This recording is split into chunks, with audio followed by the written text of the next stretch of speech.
2, 1. Thank you for coming back, man. Thank you very much. I've been looking forward to this. How long has it been? About a year. Really? Yeah. I think so. Because it's been a lot of shit that's happened since I was last here. Yes. Cheers, man. Thank you so much. For sure. Appreciate you. Yeah, you know, I'm real thankful too, because I consider you a friend. You've become a bit of a mentor as well, you know, in the community to me, and I'm real thankful to have you here, man. Well, you know what? I'm glad you said this, Noah, because people don't realize the conversations that I do have with people, you know, that's not publicized. A lot of people think, he just talks shit and he just makes fun of you. And you're so good at it. Yeah, no, that's the truth. It's not true, man. Like what I've learned is if you don't give back, if you don't teach, if you don't give them the stuff that you've learned, then you're not gonna know. And then also it's bad on me because you're just throwing you out there and it's like, watch them drown. Let's let the sharks eat them. I'm not going to be like that, man. No, especially if you love it and you're good at it. So, yeah, this has been a trip doing the podcast for the last year or so. Hey, congratulations to you because I've seen them. Thank you. You survived what I call the COVID, that whole COVID period. Yeah. Everybody started podcasting because there was nothing else to do. I was one of them.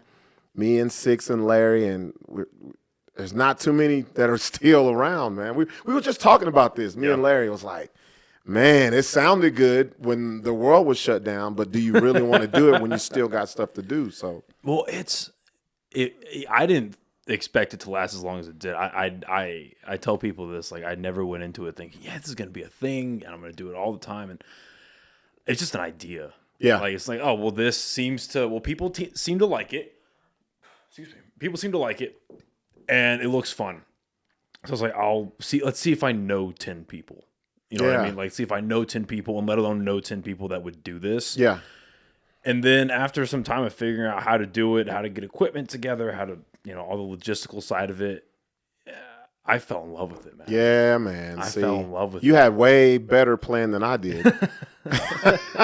Our thing was just sitting around during COVID and sipping and talking. Well, I knew. And then we just do it. It's like, let's do it. Well, I knew that I couldn't do it like a Bill Burr type where he just rants for an hour or two. I couldn't do that. Yeah. Because that's hard. That's tough. That is just him. Yes. Yeah.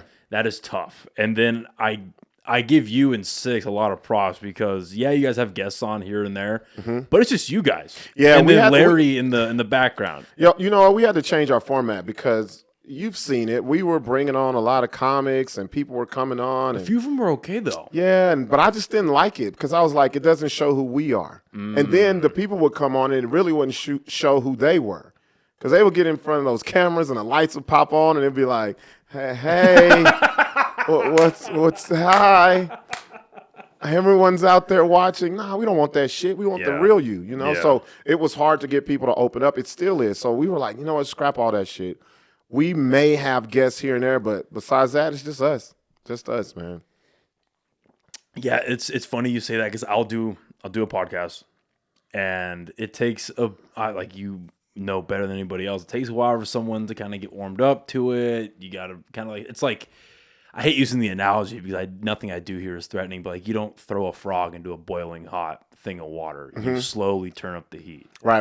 So you got to make the person comfortable, got to make it feel like they can open up, like they can talk about things they might not want to in the first place, or like they might not feel comfortable, or they might not think is important or cool, whatever it is. But sometimes it doesn't work out. And so we'll do it for like maybe an hour and a half, an hour or so. And then when it's done, cameras are off, mics are put away, there's no recording. We'll sit and chat for like 30 minutes. And I'm like, that's the shit I needed. But this was great. It's a great conversation right now. Not that the last hour wasn't. Yeah. But if we could have like tacked this on. Yeah. See, okay, this is why. Here's a little trick you should do. Even though we don't do it. Tell them to get here earlier than what they're supposed to. Then talk to them. And then you flip. Instead of doing it at the end, you flip it. And then they're comfortable. Yeah. Because everyone, I believe, since we've been doing it, I want to say 3 people have actually come on time, what I consider on time, and you were one of them. Nobody else, everybody, if you tell them, hey, we start at 8, they'll get there at 7:57. Yeah.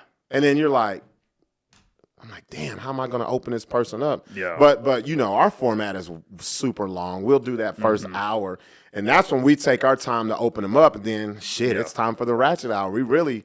I'm proud to announce that the podcast is now officially sponsored by the fine people over at Chop Chili Company.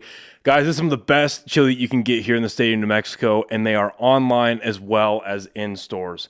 They can be found at Smith's, Albertsons, Sprouts, John Brooks, and Lowe's Corner Market. They have 3 amazing flavors that you see here, and they also have frozen green chili that you can get online. Go on over to the website, chopchilico.com, and get yourself some amazing chili today.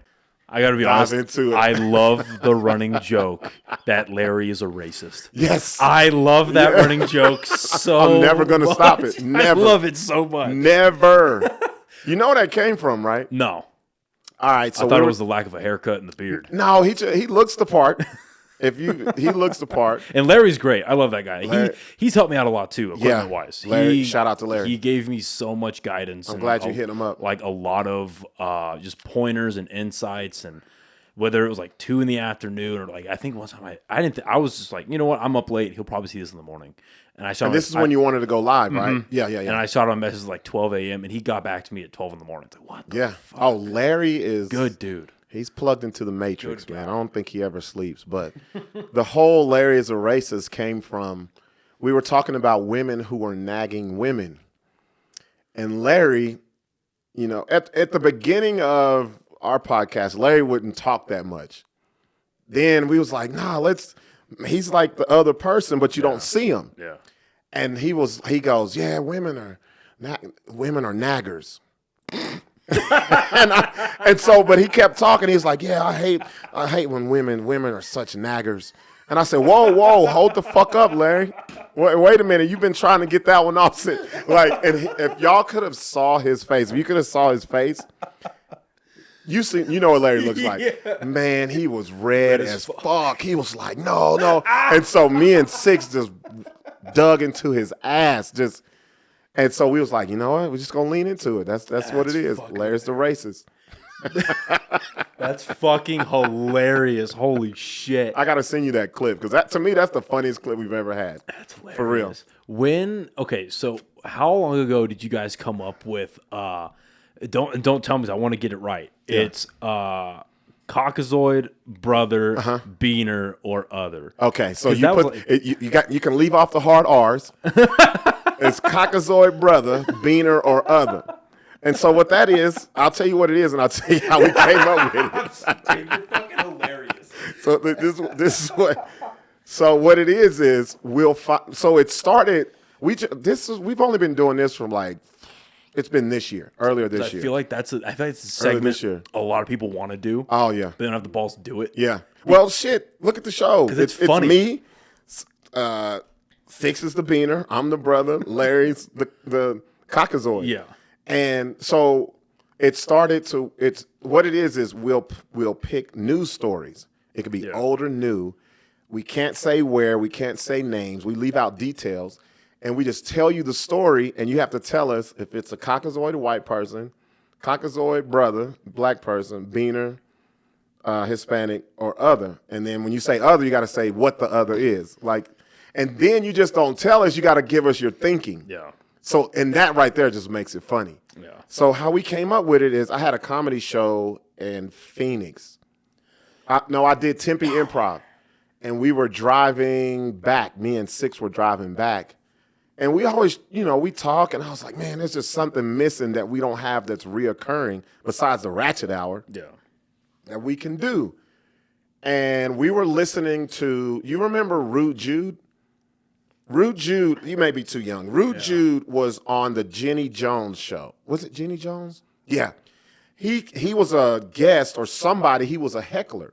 And he was so good at roasting people, she hired him. So he would come back reoccurring.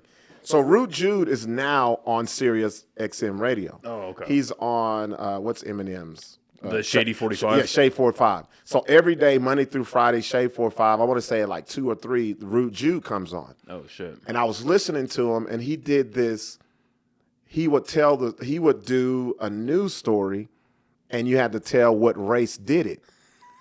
And so I was like, yo, we should do something like that. But I was like, I got to find a name for it. And then that's when I just came up with that name. And the fact you guys have an animation, Yeah, and a yeah. whole voiceover. It's something out of Mad TV, dude. Yeah. Like, that shit is fucking hilarious. The best part though is when I so at first I was the only one telling the stories, and then Larry and Six was like, man, this shit is hard. We got to put you to this though, and it's not even about us. It's about people who are watching and listening. Yeah. I love to see how people think. You could tell them, and I'm like, well, why do you think that?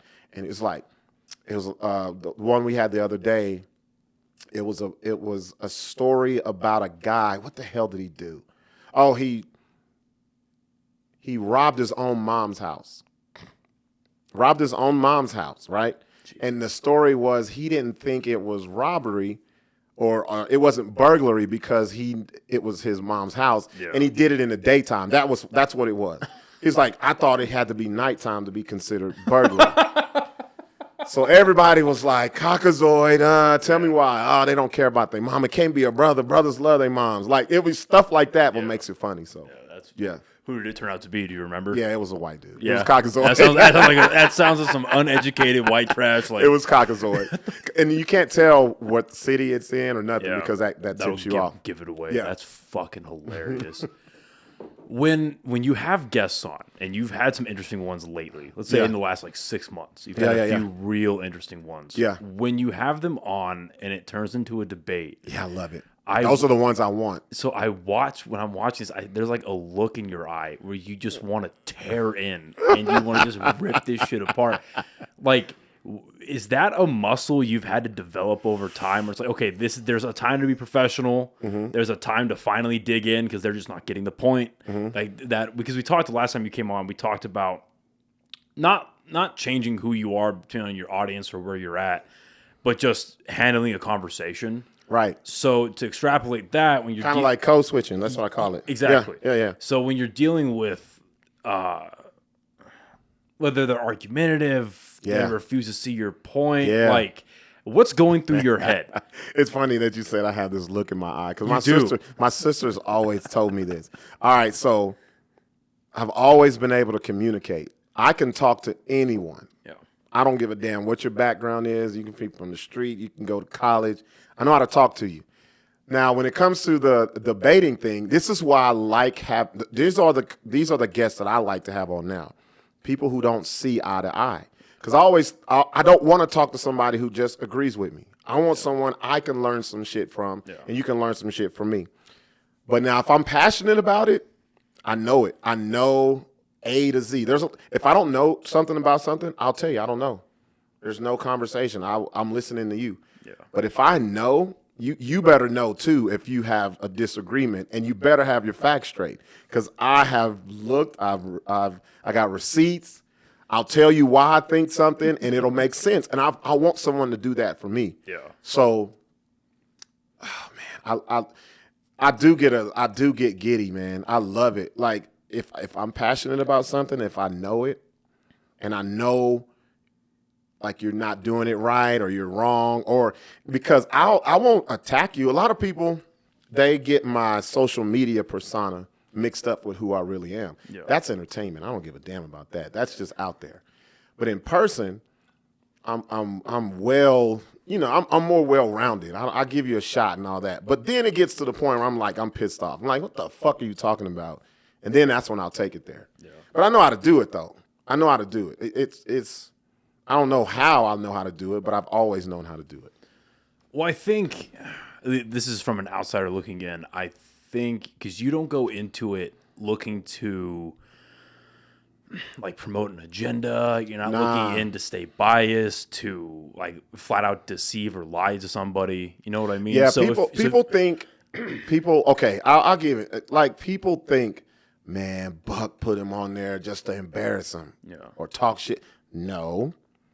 But that's a part of the sale. Well, the two I'm a big wrestling fan. If you don't know, I love WWF. When I was a kid, now it's WWE, WCW. I learned a lot from a kid watching that. I know how to sell. Yeah. I know how to be like, to have you say, I got to tune in. What is this dude going to do? Yeah. But then when you get there, you're like, this isn't what I thought, but it's still entertaining. Yeah. That's what it's about. What I was going to say, because the two you had on that were call-ins, that if you just take, you only look like 30 seconds, a minute of that, you could say, oh, he just had him on to embarrass him. But if you look at the whole thing, they fell on their own sword. There you go. They fell on their own sword. Yeah. They dug their own grave. Yeah. And so it's interesting that you say about the social media, you throw it out there, because it's very clear you don't give a single shit about what you post. If it's like Facebook and shit like that. No. So when because again, I meant to say this earlier, but congratulations on the radio show on KISS. That's fucking awesome. Thank you, man. Big congrats about that. I'm telling you, it's a lot of shit that's happened since I've been here. So, did they have a conversation with you about that at all, or did they just not give a shit? No, because they understand what I do and who I am. That's awesome. I'm not gonna. There's a difference between my stand-up, me as a person, as you know me as, and you've seen this, podcasting, radio. That's 4 different things. I know how to do all 4, keep them separate, because you have to be a certain way in each of them. And you got little components of them all and everything, but you cannot, I can't go on FM radio and talk the way that I'm talking now. I can't do that. Yeah.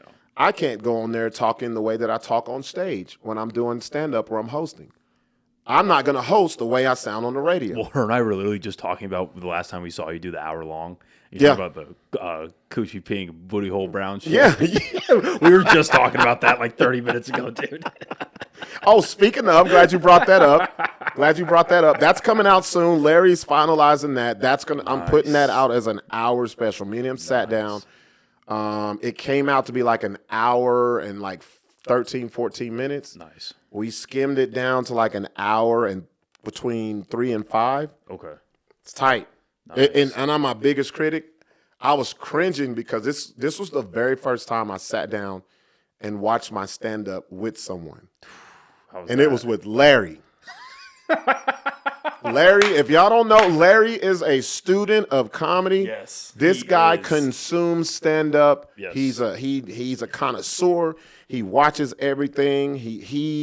And he's got so much footage of me. And so I'm looking like, I felt good, but then watching it, I don't like watching myself. Yeah. But watching it with Larry and finding out, because he was like, bro, you got to sit down with me, because this is my first time doing it. Because usually Larry just takes my footage and does what he does with it. He's like, no, I need for you. And, we take out, like you were there, like things, when you're there, it's different than when you watch it, because you're like, oh, there was a little dead air. Take that out. That wasn't, I went off the rails here. Take that out. That has nothing to do with, or, you know what I'm saying? So interesting. That was a kind of cool process, but that's coming out really, that'll be out before the end of the month. So, okay, I'm interested about that because, I watch like a lot of stand-up specials, like as much as I can. And so I kind of always figured, I never really thought of it that way with editing. Yeah.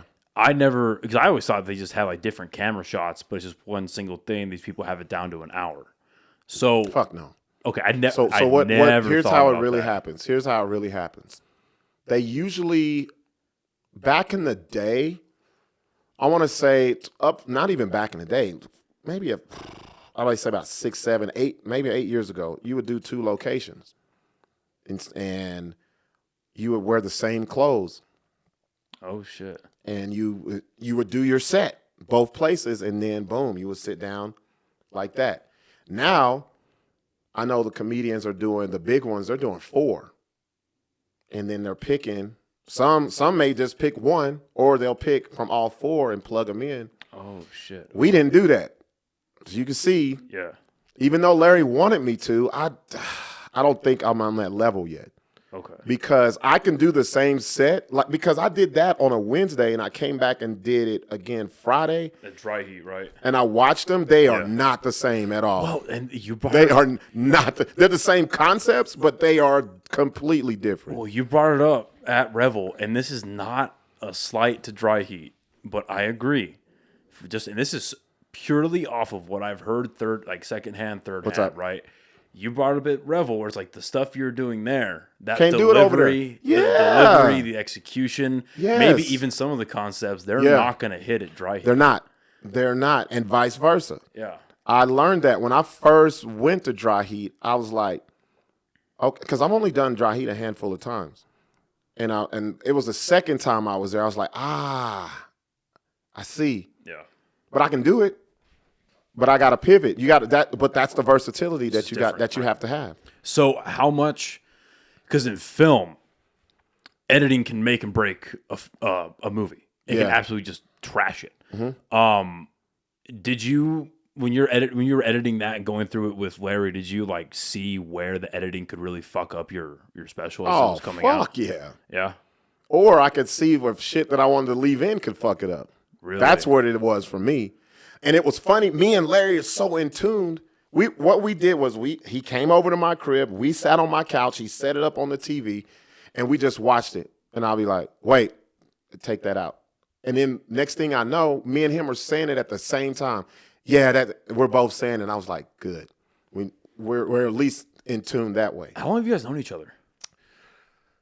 I've known Larry. When I first met Larry, you know what club was popping on a Thursday night was Graham's. He was working at Graham's, but I didn't know him until we did the podcast. So me and Six had probably done 3 or 4 episodes of the BS show. Larry's homeboy, Stewart, had watched him, and he reached out to me, and he was like, yo, me and Larry want to come on and do the video shit, because our shit was trash, bro. It was fucking cell phone. Like, we had somebody holding the cell phone, and we had a projector with the big BS show on our faces. I saw that, yeah. With the screen behind us. It was horrible.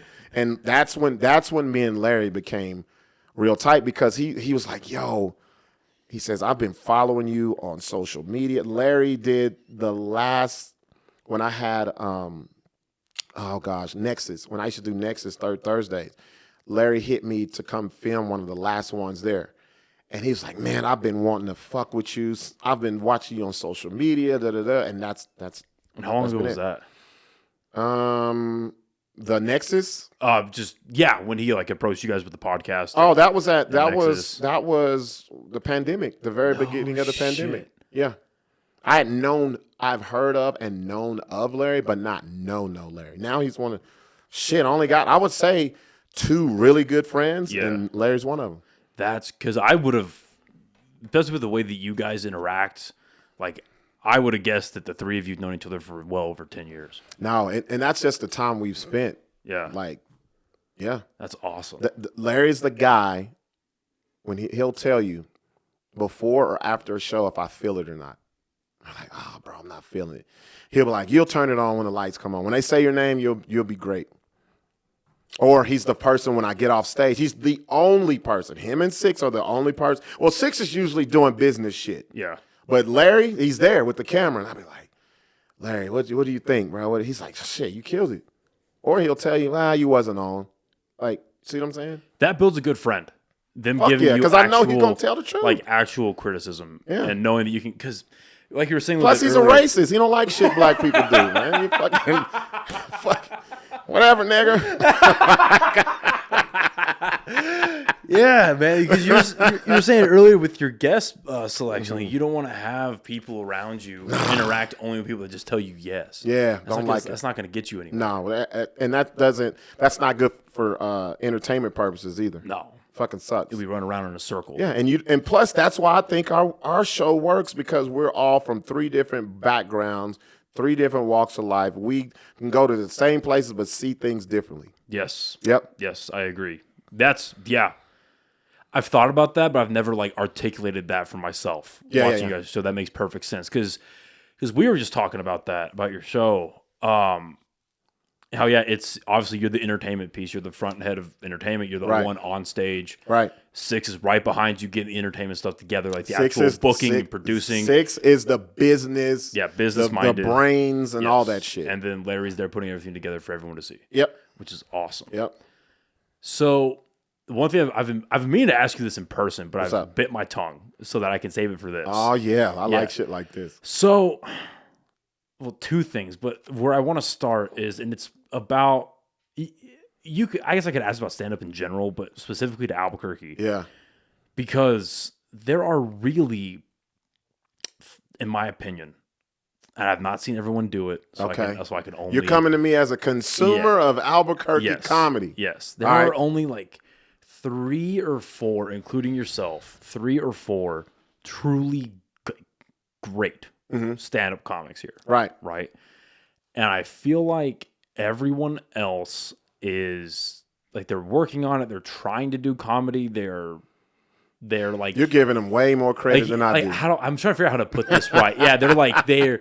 I'll tell you what I think. I think they're just doing it to say they're comedians. Exactly. So thank you. They're doing comedy, but they're not comedians. It's a part of it's their social life. So how much of them going up, or how much of someone going up on stage to do comedy is like, if there was a ratio you could put it, how much of it is the writing and the execution, and then how much of it is the confidence of the delivery? Because I've noticed this, right? Yeah. I've noticed, because in my opinion, the top 4 are you, Steph, Josh, and Zach. Yeah. I'm not sure that's negotiable. Right. Okay. So core 4 is what we've been called. Oh shit. Okay. The core 4. So yeah. So you guys, Yeah. in my opinion, are the best around right now. Okay. And everyone else, and I watch where whether it's like maybe Josh or Zach, like they'll go up and they'll have the most stupid premise, but they make it hilarious. Right. Because of their confidence and their delivery. And then I'll watch other comedians who aren't at that level of confidence, and they're doing material like where I sit there as a consumer and I'm like, okay, I see what you're going for. Like I know what you're trying to say. Okay, so you're a more advanced consumer. For you to even say that, and I think it's because of the interest that you have in comedy. So how much of it is confidence? 90% out of 100, it's 90%. Yeah. Okay. Think about the shit that I've said. Yeah. Think about it. Plug someone in my place saying the things that I've said. Do you think it will come off the same way? Not at all. No, Not because at all. You have to be confident and comfortable of what you're doing. Yeah. I think the problem that here's what lies as an issue that I see with comedy here is people doing jokes, performing at the same damn places, seeing the same damn faces, and they're comfortable.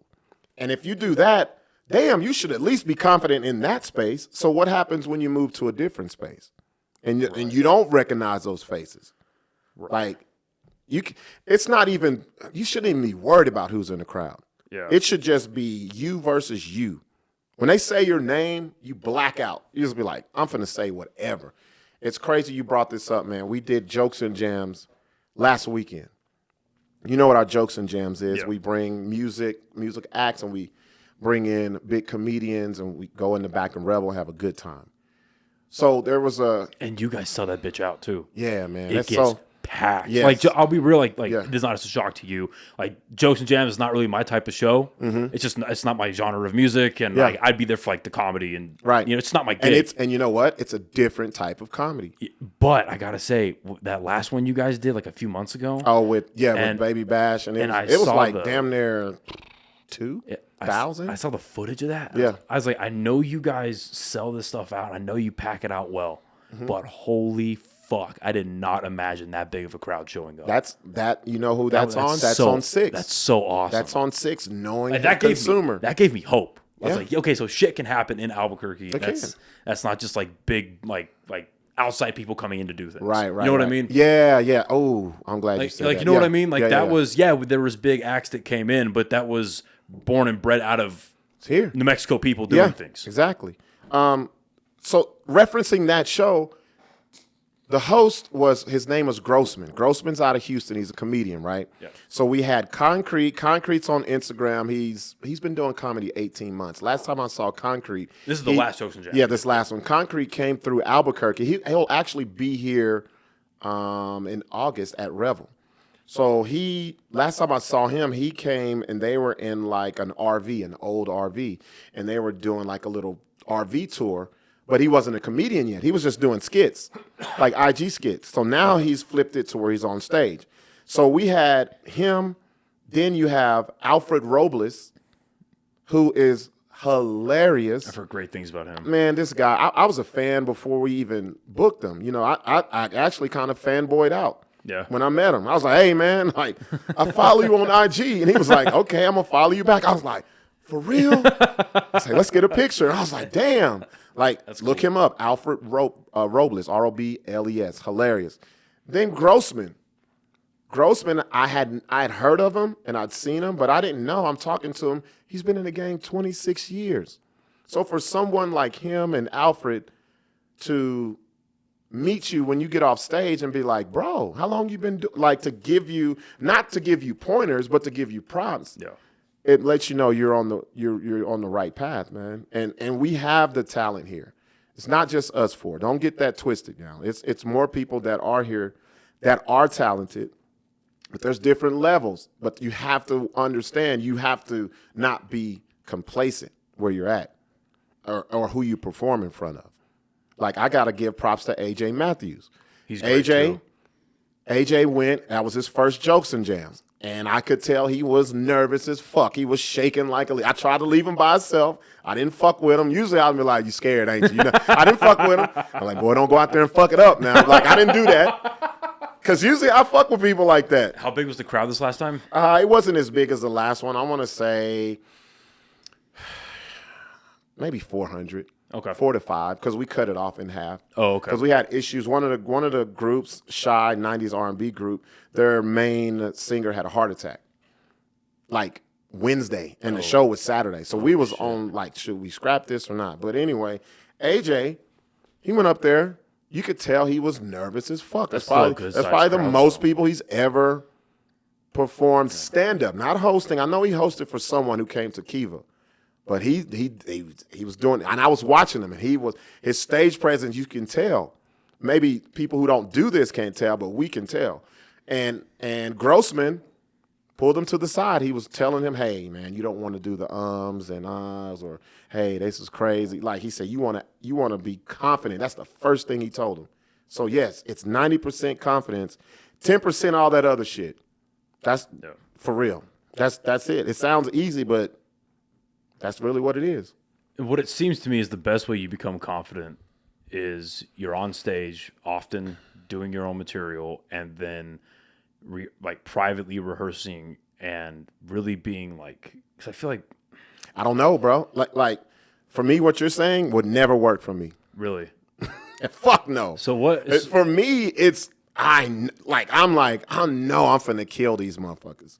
Like, I have my bag. I have my stuff that I wrote. Have you always felt like that? Like, in the beginning of your comedy career? Yes. So is that like a natural confidence you've always had? Yes, and then that's the comedy that I grew up watching. Yeah. I grew up watching that type of shit. Yeah. So I was like, if I'm going to do it, I got to do it like that. And then you have people, well, I've said it before, you got the people who are coming to see you fail, and I'm like, you're going to prove everyone right or wrong. Yeah. And so it's just like, I get anxious. I get like during the Jokes and Jams, I cannot stand waiting. I hate them. I hate going to these comedy clubs. And you got to sit and luckily you're not the first person. So you know how it is. If you're good, they're not going to put you first. So you got to sit there and wait, and you be like, oh man, this shit is trash. Like you're not talking shit about the person. You're like, nah, this shit is trash, man. Wait till I get my shit out there. Yeah. That's just how we talk. That's how we think. A lot of people won't tell you that. Yeah. You'll see. Yeah. You'll see. Well, I mean, I get it. You'll see. You know what I mean? I get it. And that's why I don't like going to comedy shows that I'm not a part of. Yeah. Because I'm like the little girl on fucking Double Dutch. I'm like, God, just call me in, man. Just let me do it. I want to do this. This is cool, but it ain't me. Like, you know what I'm saying? It's the most centric shit you can do, bro. But then also, does that not... Because I going to open mics and going to comedy shows, that has only made me want to go back and write better. Not that I'm writing well anyway, but just I go back and I want to write my stuff better, tighten my stuff up better. Be real, Noah. You go to open mics out here and you be like, this shit is trash. I can do this. Some of it. Yeah. What are they doing? Come on, bro. What are y'all doing, bro? No, so what's giving me what gave me the confidence to do it in the first place? Yeah. Was, or like not the confidence, but like the inkling to do it in the first place was a mixture of seeing open mics in person and watching Kill Tony religiously every Monday. Yes. And watching that and being like, okay, even if I'm that bad, I'm that bad, which is well within the realm of possibilities. Mm-hmm. at least I won't be bombing in front of 300 people. Mm-hmm. At least I won't be bombing at Joe Rogan's club. Right. Maybe. Yeah. You know what I mean? It'll be in front of like 20 people. Yeah. And then I'll feel shitty. That's a lot of people for an open mic. For like 15 minutes and I'll go away. 20 people at an open mic is an auditorium full of people. Well, you know what, man? The first, not to, talk your shit. But when you guys started doing that open mic, by the end of it, you guys had about 20 people. And I got to give all the praises to A. Marie on that. Like I was busy out there. I didn't get to see you. I didn't get to see you. I'm still mad. I'm hoping I can. I don't want to tell you this. I'm gonna slide on your ass tomorrow if I can. If I can, because I got to go out of town. But if I get back in time, but yeah, man, it's just the open mics. That's not my deal here. I always say it. If I lived in a bigger city, I would do it. I'm just very personable and private about the shit I want you guys to hear me say. Like, I want you to hear it in real time. I don't want you to hear me working on the shit. Yeah, okay. See what I'm saying? Well, because I forget, is it like Wise Guys or something? There's a comedy club in Seattle that I've heard about. Wise Guys, it's got to be. Is it Wise Guys where like you show up as a consumer, you pay like $25-$50 for a ticket, you don't know who's going to show up, you don't know who's being there, and that's where a lot of big comics go through to work. They work on their new material there. I think Chappelle's come through there a few times. Chappelle, Kevin Hart, Rogan's gone through there, Sam Morrill's gone through, Bill Burr, all of them. So I get it. That makes a lot of sense. Like here, I just don't want to oversaturate people being able to see me. So it sounds bad, but it's good because you got to make it a fucking event. If you're good, you don't want to be somewhere and be like, I can catch him next time. I just saw him there. Like, I don't want to be just stretching myself thin here. Anywhere else, hey, they don't know me like that. Fuck it, put me on every night. Well, that takes, again, to tie it back to what we were just talking about, that's a lot of confidence in yourself to know you're that good. Yeah. Yeah, that it should be like an event. It should be. Because outside of that open mic, and I'm happy to do it, but every time I've had to see you live, I've paid. I want you to pay, goddammit. Now you're talking my language. Every time I've seen you. And again, like that's and I want you to know it's worth your money. Yeah. It's not, man, he's gonna be doing the same old. Well, and again, not to be an asshole, but like that's why I only see, like, if it's a paid show, I only see a few comics here, because even if I've got to sit, because I said this the last time I had you on, like, I give all the respect in the world to people who go out and try it. Seriously, because fuck, like, shit's hard for me. It's hard. That one time I did it, for me, it was the worst part about it was waiting, for sure. The worst part was like sitting there. I was like, can we just get this over with for fuck's sake? But then again, I give all the respect to more people for trying to do that. But when I go to a paid show to see the headliner, you want to be fucking entertained, man. I go into it knowing that the first couple, if not all of them, except for the headliner, are not going to be great. And see, that's bad. That is fucking horrible. I've trained myself to think that here, man. You should not spend money.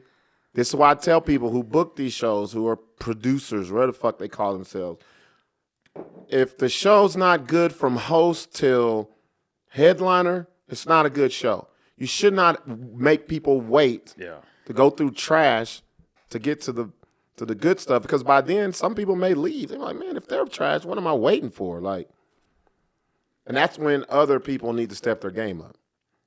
That's what that is. How do you feel about people who steal jokes? Fuck that. Fuck that. Like, all right, look. You're going to have a concept like someone. Inevitable. Especially with social media. Especially if you want to stay in the moment. Stories hit. Everybody's seen it. Submarine, all that shit. You're going to have the premise, but you got to be like, I got to make it my own. But stealing, just straight up watching somebody's shit and taking it and saying it, nah, I ain't with that. Nope. Fuck no. Now, some people would be like, oh, you should be flattered. Fuck no. That's my baby. Who the fuck said that? People who don't know shit about comedy. Consumers of comedy. Some people like, you should be flattered that they, fuck that. Nah. And the thing is, this is why you have to study comedy. I've done it a few times. I'm like, oh, I thought of this. Get on social media. Can't say that because they're going to say I stole it. Yeah. So I had that this past week watching Kill Tony. And I don't know if you've seen the latest episode, but it's fucking hilarious. But not yet. David Lucas has a bit about... David. He's so good. David, you know what's so fucking funny about David Lucas? I've seen the evolution of this guy. Same. He was on All Def Digital when they were doing Roast Me. When they first started the Roast Me, David Lucas would be in the classroom and he was not good. I would be like, get him the fuck out of here. Let me get his spot. Like, that's how I'm watching it. Yeah. Now you see him on Kill Tony. He's a master. Oh. You know what I love? You know is the guests that go on the show and know what's about to happen, so they get their mics and they just put them down and they sit back like this because they don't want anything. Because it's coming. He had a bit about gaslighting. And he took it, again, talking about same concept, different execution. Outside of the first sentence or two, he took a different direction than I had in mind, and admittedly his was better. But I heard that, I was like, man, if I keep doing that, what is the off chance that someone in the crowd has seen this extremely popular podcast?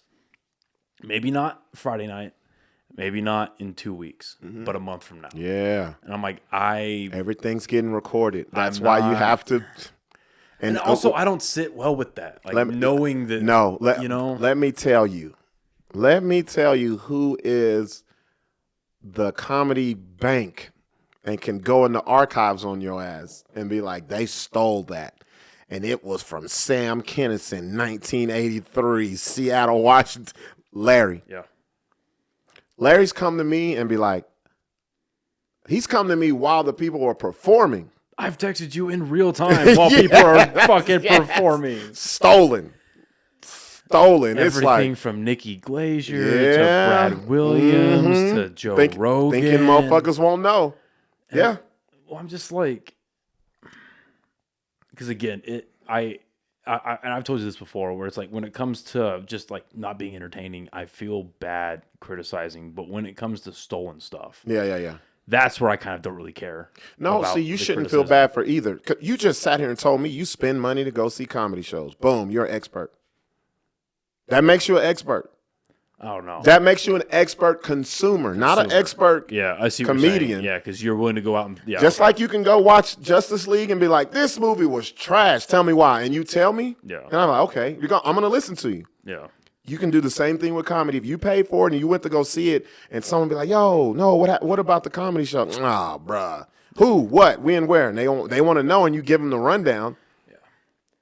Then they're going to say, yeah, I seen this person too. And they was just as fucking trash. Did he tell you this joke? And then you start comparing notes and it's like, oh, okay.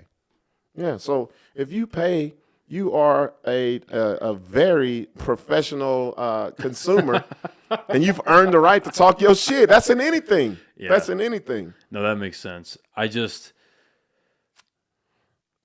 Stealing is bullshit. Yeah.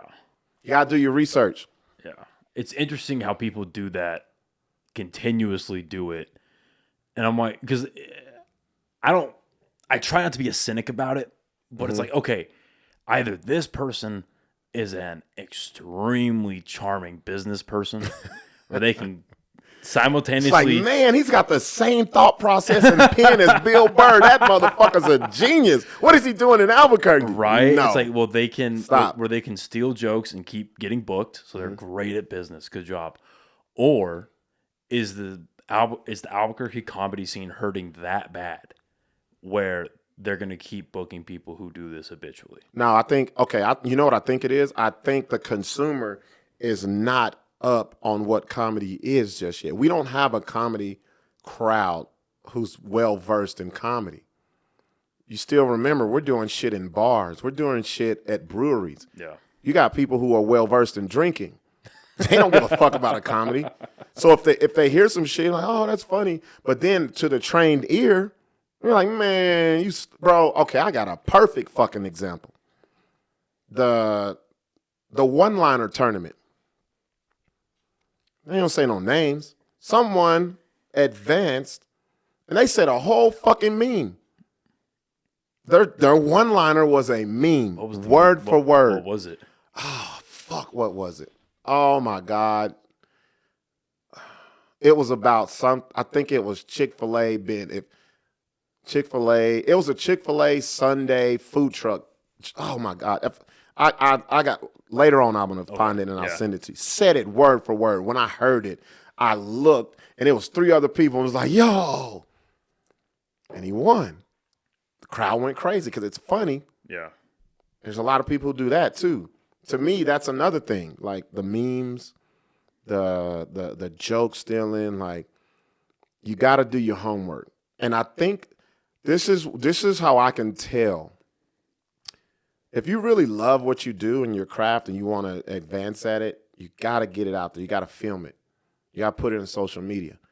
How many people you know have been doing this for years, you still haven't seen no footage? Correlates to stealing because they know. But they're on every flyer. That don't mean shit. Yeah, I know. But I'm just saying, a like fucking flyer in Albuquerque. You'll see them. You'll see them on flyers. But when you go to their page, again, really outside of like the 4 of you, you're not going to see a whole lot of clips. Right. And people get mad when I say that. Yeah, whatever. Show me receipts. I am tired of getting on social media right after a show. Man, we killed it, and man, thank you. And okay, let me see something. You ain't got to put your whole shit up there, but something. Like you're not going to shop yourself around, not just for people here. It's the internet. Everybody's your neighbor. And I mean, so Matt Rife talked about it, I think like 4 or 5 months ago, how he was already on his path like through LA and doing all his stuff there, but he became hyper famous and he had a clip go viral off of like Instagram or TikTok or whatever. Yeah. And before things like I didn't really have a career. I had a couple of working gigs, but I still had a 9 to 5 doing all this stuff. But after that clip went off, I became went off the rails. What happened? Stealing formats on social media in general. What do you mean? Like, okay, so as we're talking about posting on social media, posting your stand-up routine, posting a bit, whether it's a minute long, 30 seconds, clip, whatever. Right, crowd work, that's the thing. Something. Right. Let somebody know. There's my receipt that I'm funny. But so there are comedians that will do their own little like social media like skit. I guess, where it's a consistent format of what they're putting out, right? Right. So I'll broaden this question. Can you steal a format? No, because you can make it your own. Yeah. That's like our open mic, right? Yeah. A lot of people they were like, oh, it's like Kill Tony. No, fuck no. Don't even. Yeah. No, there's no fucking way. We can never be anything like that. I just wanted to the only way I wanted to be involved with an open mic is if I can give honest feedback. That's it. Period. And then if it turned into jokes, that's what it was. I don't think someone can steal a format as long as they make it their own. How far, generally speaking, because I know this is... That's like me getting upset. Oh, we got the BS show. Look at Noah over there doing a podcast. Right. See what I'm saying? Yeah, generally speaking, right. Not stealing the format, but like, let's say how like...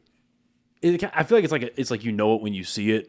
So you're talking about people like make it their own. So I can just put the shit side by side and it's a carbon copy. Yeah. Okay, now that's something different. Yeah, you know what I mean? Yeah. Because I see a little bit of that. Yeah. From so you're saying you just want originality, and that is the basis of comedy. Originality. You can have the same premises, the same concepts, the same subjects, but what makes yours stand out is going to be the originality that you put on it. Yeah. Like everybody's talking about the sub. Okay, what do you got to say about it? That ain't nothing. Oh shit, I never thought about that. That's fucking hilarious. Like, right. Yeah. Right. No, that makes perfect sense. One thing I find interesting in comedy is the way that, because I think generally people can tell whether someone's genuinely making a joke, about how dark it gets, about how morbid it gets. I think generally speaking, people can tell when it's all right. We're still in the realm of joking, poking fun, right, holding up a mirror to something ridiculous, and then being malicious, right? I think people generally can tell the difference, no matter what the media wants people to believe. You know, I really do think people can tell the difference. Yeah. One thing I find interesting is even today, how divided the country has been, especially on the basis of race. Yeah. When you start crossing boundaries of like white comics are making black jokes and vice versa. Right.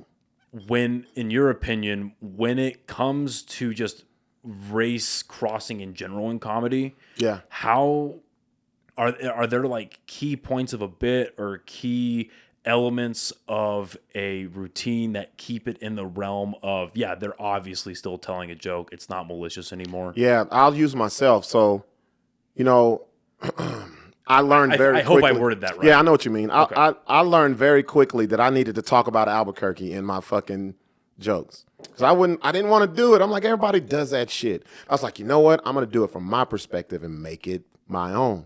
So everybody has jokes about Albuquerque. So I said, where can I set my jokes apart because I'm seeing it through my eyes? Race.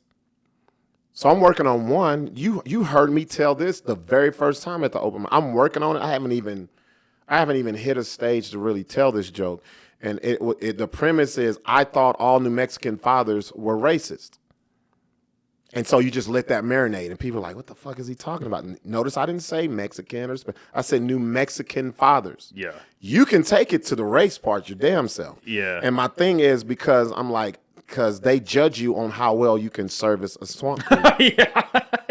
See what I'm saying? Like, I don't know what the fuck a swamp cooler was before I moved here. And I'm meeting women, and they're like, oh, my dad's coming over, and you guys can service the swamp cooler. I'm like, no, the fuck I'm not. I don't even know what that is. Like, and then they're like, I don't even know how to take the panel off, and they tell you to wet the goddamn, what is the shit? The whatever you wet up in there, and it's the pump. I was like, I don't know, bro. Like, so I was like, I used that, or my a la verga joke. I thought everybody says a la verga. I thought there was a dude named Ali Verga that lives here, and he's the kingpin of Albuquerque. Like, there's ways to do it, but you can tell when it is on some uncomfortable, okay, when you go to the realm of where it is just some racist shit, it's because you're not clever enough to make it to where it's universal. I was going to say, when does it become attacking, I guess? You know what I mean? When you're not funny. Yeah. Like, okay, look, a lot of people be like, yo, how can you say the N-word? How can you say nigga? And you're the only black person in there, because I own it. And I know somebody in there has said it before. I know y'all say it. I know it. It can be especially if you're up in Rio Rancho. You can be a song. Yeah, Corrales on over. Oh, it's nigga nation up there. And the thing is, see how you could say that, and there's black comedians who will fumble the word because they're not confident. They want to say it, but they're like, I don't know if this crowd can take it. Fuck the crowd. Yeah. They're going to see that you're confidently saying it, and you're doing it in not just a funny way, but a clever way. You got to make it clever. So you can go anywhere with that shit with race, but I've seen it. I've seen comedians get up there and they just go straight racist because the people they're talking about is not in the crowd. Do your shit in front of the people you're talking about. Then let's see it fly. Yeah. That's when you know you can do it. That's honestly, and it's funny you say that because that is one of my favorite types of stand up to watch is when someone who is making a joke about whatever race it is, and the people of that race and the crowd are laughing their ass off about it because it has that perfect mixture of how real of what there's that's a real criticism. Yeah. But you're turning it hilarious. Yeah. Okay, I watched, speaking of Alfred Robles, I told him when I met him, I said, man, you put a clip up the other day and you could tell he was in front of a black crowd because I can hear that's a black crowd. I know. And he was like, yeah, man. He was like, there's different types of black people. And the crowd gets quiet. He's like, yeah. You got your African Americans, you got your Afrocentric, and then you got and then he got quiet and the whole crowd cracks up laughing. He goes, oh, so you know what I'm going to say next. He says, tell me what he said, he's like, you got niggas. And you see that, and they're laughing because they know where he's going with it, but he took it there and let them make that assumption instead of, you know what I'm saying? That's an interesting twist on the Chris Rock bit. Yep. That's an interesting twist on that. Yep. Huh. See how you can have the same premise but do it differently? Yeah. How much do you think about that when you're writing your material? How much of when you're writing or you're just piecing things together in your head, do you ever take account for like, okay, I'm going to make a joke about this. Yeah. But let's say I'm only going to say 70% of it, and 30% of it I'm going to let the crowd put together in their head. Yes. So this happened at the that's hour like special. Next level type That happened. So you remember the joke I was telling about the Queen and Queen Latifah? Yeah. And this is the first time I ever did it. Usually I tell that and I make little references to Queen Latifah. So I was like, I know this crowd is blacker than usual. So I can go places that I can go deeper in the bag of Queen Latifah and they're going to understand it. Seeing you murder in front of a predominantly black crowd was fucking great. That's seriously one of the best just shows in general, like entertainment things I've been to. That was one of the best I've ever been to. And it's so funny. And you heard me say, I was like, yo, I didn't know y'all was gonna show up. I didn't ever. Where the fuck y'all come from? Like, and so I saw the crowd. And this is where you have to adjust. So I go deeper into the Queen Latifah, and I do the whole Living Single. Yeah. I start singing the hook from the TV show Living Single. I said the first couple of words, the crowd, and I was like, are they singing this? Because I had turned my shoulder. And I heard him, I said, we are living, hey. And I heard him go, single. And they kept singing, and I just shut up. And I just threw the mic out there. And that's why I was genuinely excited, because I was like, that's the first time I've done that. And y'all took it. Yeah. So that's some shit you can't plan, though. That's some shit you got to be in the moment. You don't know. Okay. You don't know. You got to be in the moment for that one.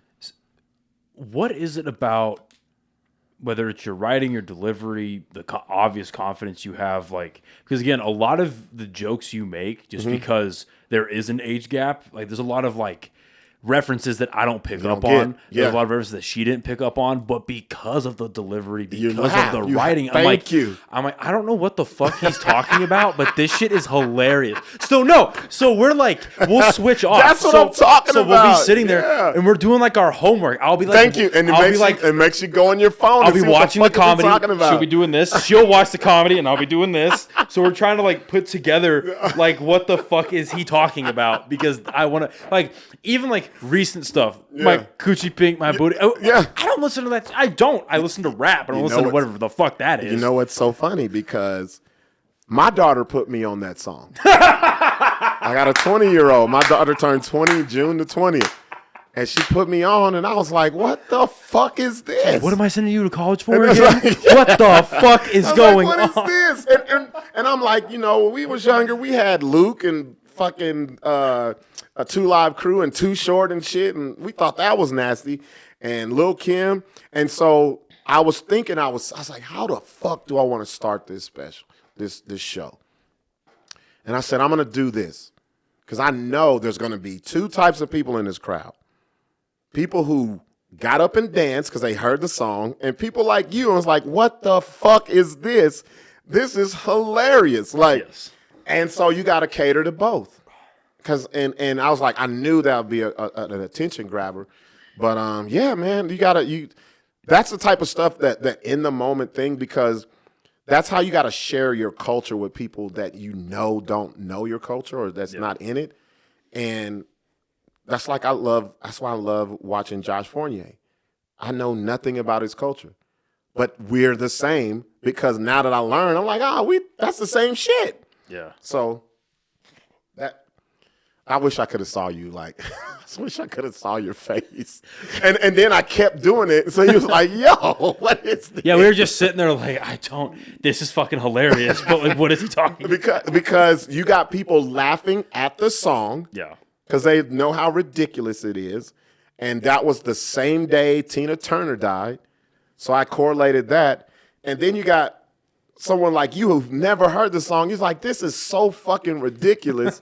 And then the way I'm saying it, you're like, yo, this is crazy. Like, that's what you got to do. That's how you hit all of your audience. So you have all daughters, right? Yeah, I got 2 daughters. Two daughters. Mm-hmm. How has being a father shaped your comedy? Oh man, you've seen me multiple times doing stand-up comedy. I don't think you've seen one show where I didn't reference my daughters. Always do. Oh my God. Oh, the bit I don't want to give it all away, but the bit where you called your youngest phone. Okay, let me tell And you how it that went came to up. voicemail, Let me and tell you you how that left a came up. fucking. And I'm like, does this guy love high child like? Oh, what's it called? Child support. Child support. Does he love high child support payments? What the Check fuck this is out. going So I'm gonna show you how I came up with that. So this is real. Like you have to take your. This is the part of stand-up comedy that a lot of people don't understand. There's things that you can make fun of that's in media and all this other stuff, but you gotta. The thing that I had to learn because I've been through a lot of trauma, bro. Like even I'm just now doing jokes about my mother. I was adopted. I met my mom at 21. I'm just now digging into that, and I've been doing stand-up more than 8.5 years. Because I've been trying to figure out how do I use that. Yeah. So with my daughters, my oldest, oh man, she's always, and she actually wants to do stand-up. But my youngest, it was easier with her because by then I knew a little something. And you know, her mom got her the phone. I'm pissed. I was mad, and I was like, how ridiculous is this? I gotta write a joke about this. Because how old is your youngest again? She's 5. She had a phone at 4. Her phone's better than mine. I'm teaching my 5-year-old how to send voice text. Yeah. Press this button and talk. Send. Yeah. There are many reasons why I don't like that. Bro, don't. We can shelve that for later. Yeah. But geez, okay. Anyway, so you're writing the bit. So I'm like, yo, I can use this. And then I know she's not up when we do comedy shows. I said, the first time I did that, I made a call to a girl. I didn't call my daughter. I was trying to impress this chick. And I told her, I was like, hey, I asked her to come to the show. She didn't come. And she was like, you know, good luck. And I was like, hey, do you mind if I call you during the middle of my set? And she's like, what? And she said, you won't do it. I was like, shit, watch. And I was doing a private show. No, it was at a private thing. I did it with Keith Breckenridge. Tyler Lovely was there. A lot of comedians were there. And I didn't know where it was going to go. And she didn't know what I was going to say. I called her and I was like, yo, I'm trying to date this girl. Can y'all help me out? So that was the first time I used a phone call. And she answered and I told them to help me out. It was pretty cool. And I was like, you know what? I'm going to call my daughter. I think you saw me call her the very first time I tried that. At Revel. No. Okay, no. If you saw me at Rebel, that was like the third time I did it. Okay. Man. So the first time I did it, I called her, and I was like, and each time I do it differently. And then I threw in, okay, and I'm gonna tell you how I threw in the child support part. The last time I did Dry Heat, her mom was in the audience, and I was like, I said, yo, I'm gonna do the bit. Yeah. And I was like, because I heard her laugh, and I was like, who the fuck? I was like, I know that laugh. And I looked, she was sitting right there with some chick with her. And I was like, oh my God. I said, my daughter's mom is here. Y'all give it up. I don't call her baby mama. That's disrespectful. Y'all give it up. This is growth. She hadn't seen me do comedy in like 5-6 years. And I said, you look at her, man. She brought the child support worker with her to see. And I was like, hey, everybody. I said, make sure you everybody let them know y'all got in for free. They're the only ones that paid. I'm not making no money from this. And then I was like, and this is all on the spot. And I'm like, yo, where the fuck is our daughter at? If you out here, where's our daughter? And then I go into the phone thing and I call her. And the look on her face is like, you're calling her? And I was like, if she answered this fucking phone, I'm going to be pissed off. And it goes to voicemail, and I leave that, and that's how that came from it. Yeah. Holy fuck. Yeah. I'm telling you, bro, you gotta be so open. You got to do some outlandish shit. That's what Grossman told me. He was like, yo, man. He said, I love the fact that you just say whatever. And because wait till you see the Jokes and Jams footage. Grossman is hilarious. He brought this lady on stage. And it's always weird when you bring the crowd on stage. He brought this lady on stage, and she had the biggest, what they call it? Fupa. It was split down the middle. It was 2 of them right there. And he was like, he's like, damn, this all y'all doing in Albuquerque? I ain't never seen a bitch with 4 booties. Like, bro, and he started twerking on her and dance. And I was like, that's the shit I'm talking about, bro. You got to just be fearless. So using my daughter, that's what I know. I can't. And I think every time you've seen me, I've used my daughters. And it's something, if you love it, you have to implement it into your comedy. Just like Kevin Hart with his children. Now your spouse, that's touchy. Yeah. First time I did comedy ever, I brought my girlfriend into it, and she didn't like it. She didn't like it at all. So that's the part that gets touchy. I don't know.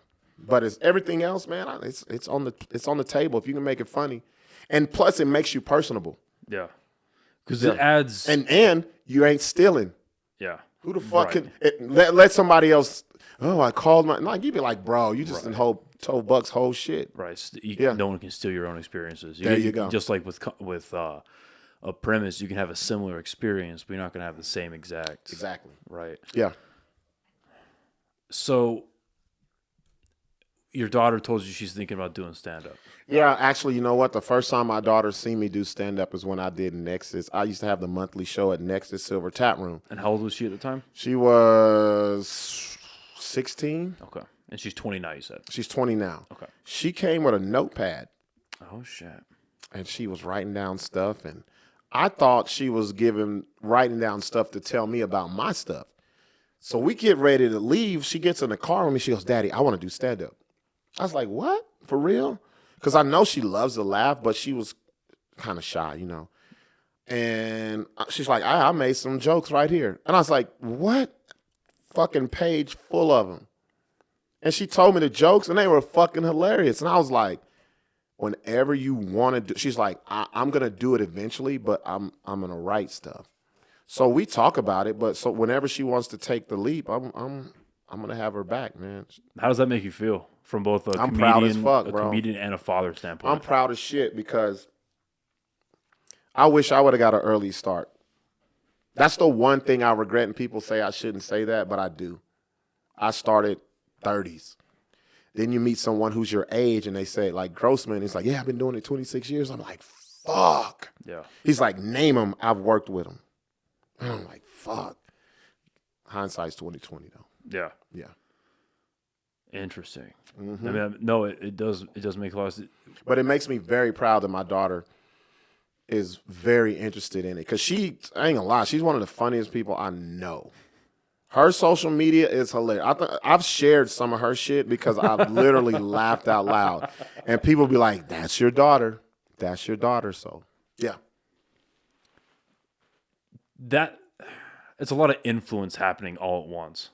Is that something you're constantly aware of, or is that something you kind of like hit you in the face all of a sudden? Like, oh wait, I'm a very influential person. Not only as a father, but as a comedian, as a person in the entertainment space. Like, because there's levels to your influence. I feel like you've certainly influenced me as a podcaster, as someone trying to write. You're the only fucking person to admit this shit, though.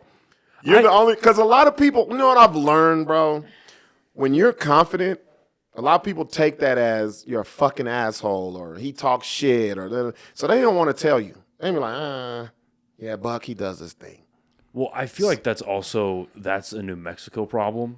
You think so? Oh yeah, because I know a lot of people that I talk to, like some friends that I've made in the music community here. Most of these people, if not all of them, are born and raised here in New Mexico, whether it's here in Albuquerque, in a smaller community, or whatever it is.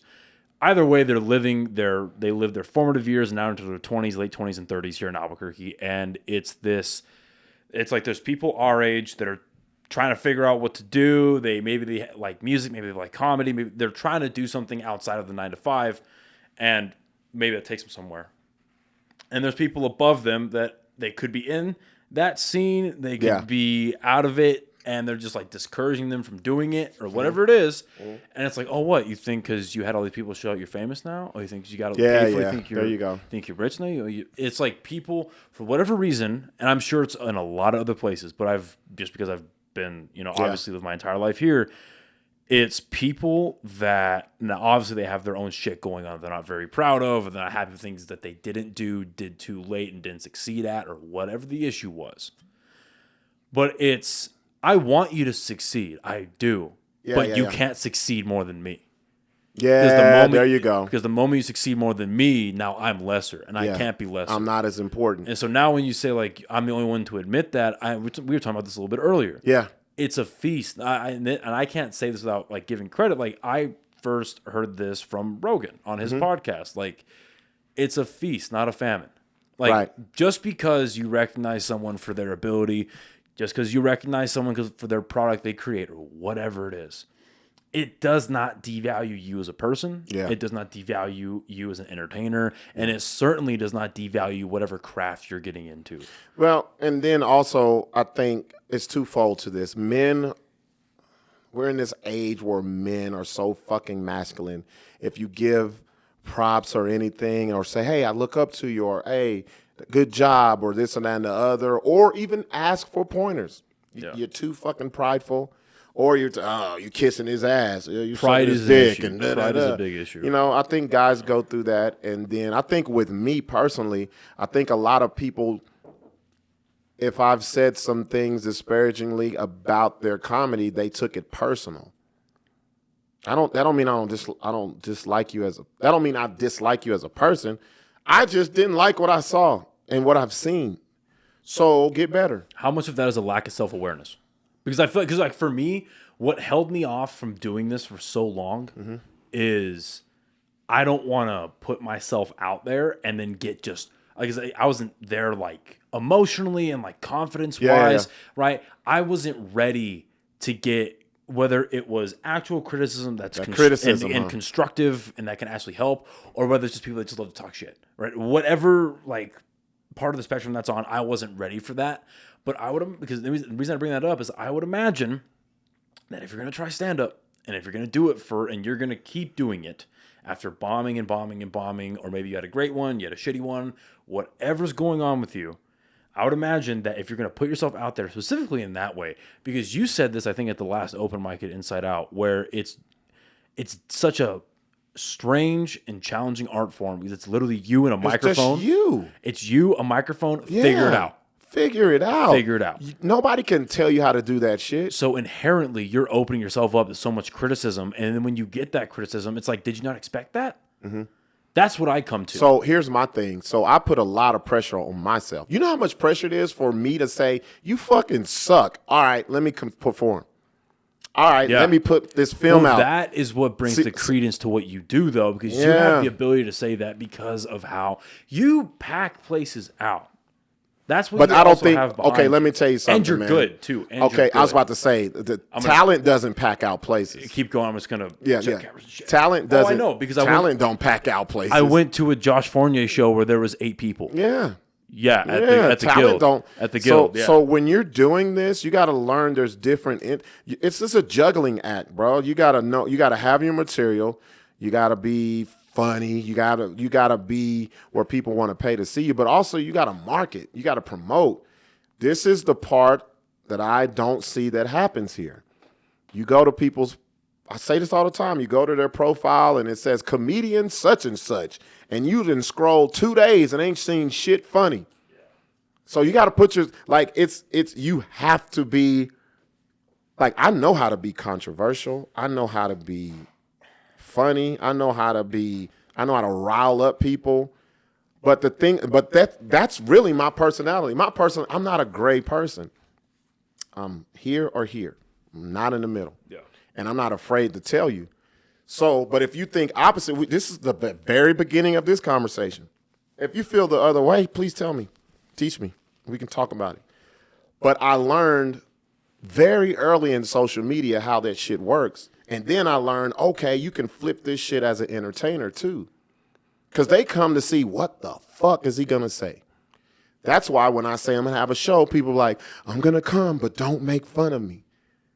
People, you've been to multiple of my shows. I have never got on stage and just start the show. Look at this motherfucker. Da, da, da. People really think that's what's happening, and I love it.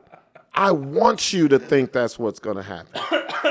Because that's a part of the marketing. Well, and that's why I love going to the promotion. That's why I love going to your shows, because you don't start like that. But I can get there though. But if you give it to me, exactly, if there's an opportunity for it, like that chick at the Gong Show who wouldn't shut the fuck up. And you know what's funny? Molly. You know what's funny about her? Yeah.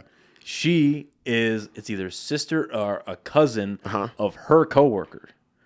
Of your really? Yeah. Oh my. So God. when that shit was going down, Yeah. we looked at her like, "What the fuck is going?" And then she was like, "Hey, this is da da da da." I was like, I'm like, you yes, silly bitch. Get her. Get her. And that's what's so great about like it's well, depending on what type of person you are, it could be great or bad. Right. How like everyone is connected one way or another. Yeah. Like, you know, this person to that person. You got to have that in your bag, man. Yeah. Matt Rife he's making his career off of that, bro. You got to have that in your bag. It's free time. But when did you start working, like either working or at least trying out crowd work? bro, the very first show. Because that is crowd one work. of the most... Crowd work is the easiest to me. Like, look, I grew up. That's my culture. I'm playing dominoes. I'm playing spades. I'm talking hella shit. Yeah. Like that. That's the easy part. Grabbing from growing up like that. Grabbing from social media. I would do roast on social media. I would tell people, send me your baby picture, and spend all day at work. 500 comment thread, just going in. Like, that's just what it is. Like, that's the easy part. Like, to me, the writing was the hard part. That was the, oh man, this is corny. I'm spending time trying to piece jigsaw puzzles together. Like, it's half of that for me, and Yeah. then it's also half like, fuck. I was telling you about this. I was like, fuck, man, like, not only because I can write. Like, that was one of the only things I was good at in school. I can write too. Was writing. That was my favorite. That was one of the favorite only things I could subjects. do. Yeah. But it's the fact that I have to get up on stage and now retort this and make it funny. Fuck, that makes me makes me nervous as shit. I've never memorized a joke front to back. I know the premise. Is the premise, right? Yep. Because I've heard Rogan talk about that's how he does it. He gets it on note cards. Okay, it goes from ba ba ba ba ba ba ba ba. Okay, I can fill it in, and he goes and does it. Yep. Okay, And see, I can see something one time and memorize it too. So when I'm up there, I could see it like a movie screen. I could see it, and then be like, oh, this is where I want to go. This is where I go. Like what you've seen me do. I can start a joke, pause it, crowd work that goes with that joke or whatever I seen, boom, go right back into that joke. That's the movie part right there. Because when you do that, people who came to see you be like, how the fuck did he go from there and get all the way back to where he started from? now is that just how your brain works, and that's how, Yeah. and that just like makes sense to you, or Yeah. is that refined after repetition? Nah, I can show you. Matter of fact, I found footage of my very first stand-up, and I gave it to Larry because he's going to make it look better. And I was doing that then. I was going off on 10-minute Like just tangents. tangents. And then like come back to the joke that I started. But it's still by no means though, man. I am not a veteran in this shit. When I meet people who've been doing this, you like, man, I got a lot of shit to learn, bro. That's why when I see them, when I know they're hitting the stage, I watch. And I don't run up to them and ask them 50 million questions, but I watch, see what I can get. Well, they'll tell you most of what you're about to ask anyway. I feel like if you know what to look for, and you know, like if you have I feel like for most people who are just experts in their craft, whatever questions you have for them, if you can understand why you're asking that question, you'll find the answer in their execution. Yeah. You know what I mean? So what I've learned is don't even ask the question. Have them perform. Yeah. And they see you. And if you're on the right path, you know what they're gonna tell you? Bro, keep doing what you're doing. Boom, that's it. Yeah. Now if they're talking to you longer about some other shit, you got a lot of stuff to work on. Yeah. Yeah. Well, and what I love about like crowd work specifically is, especially for men, I feel like that is a lot of like community and culture bonding.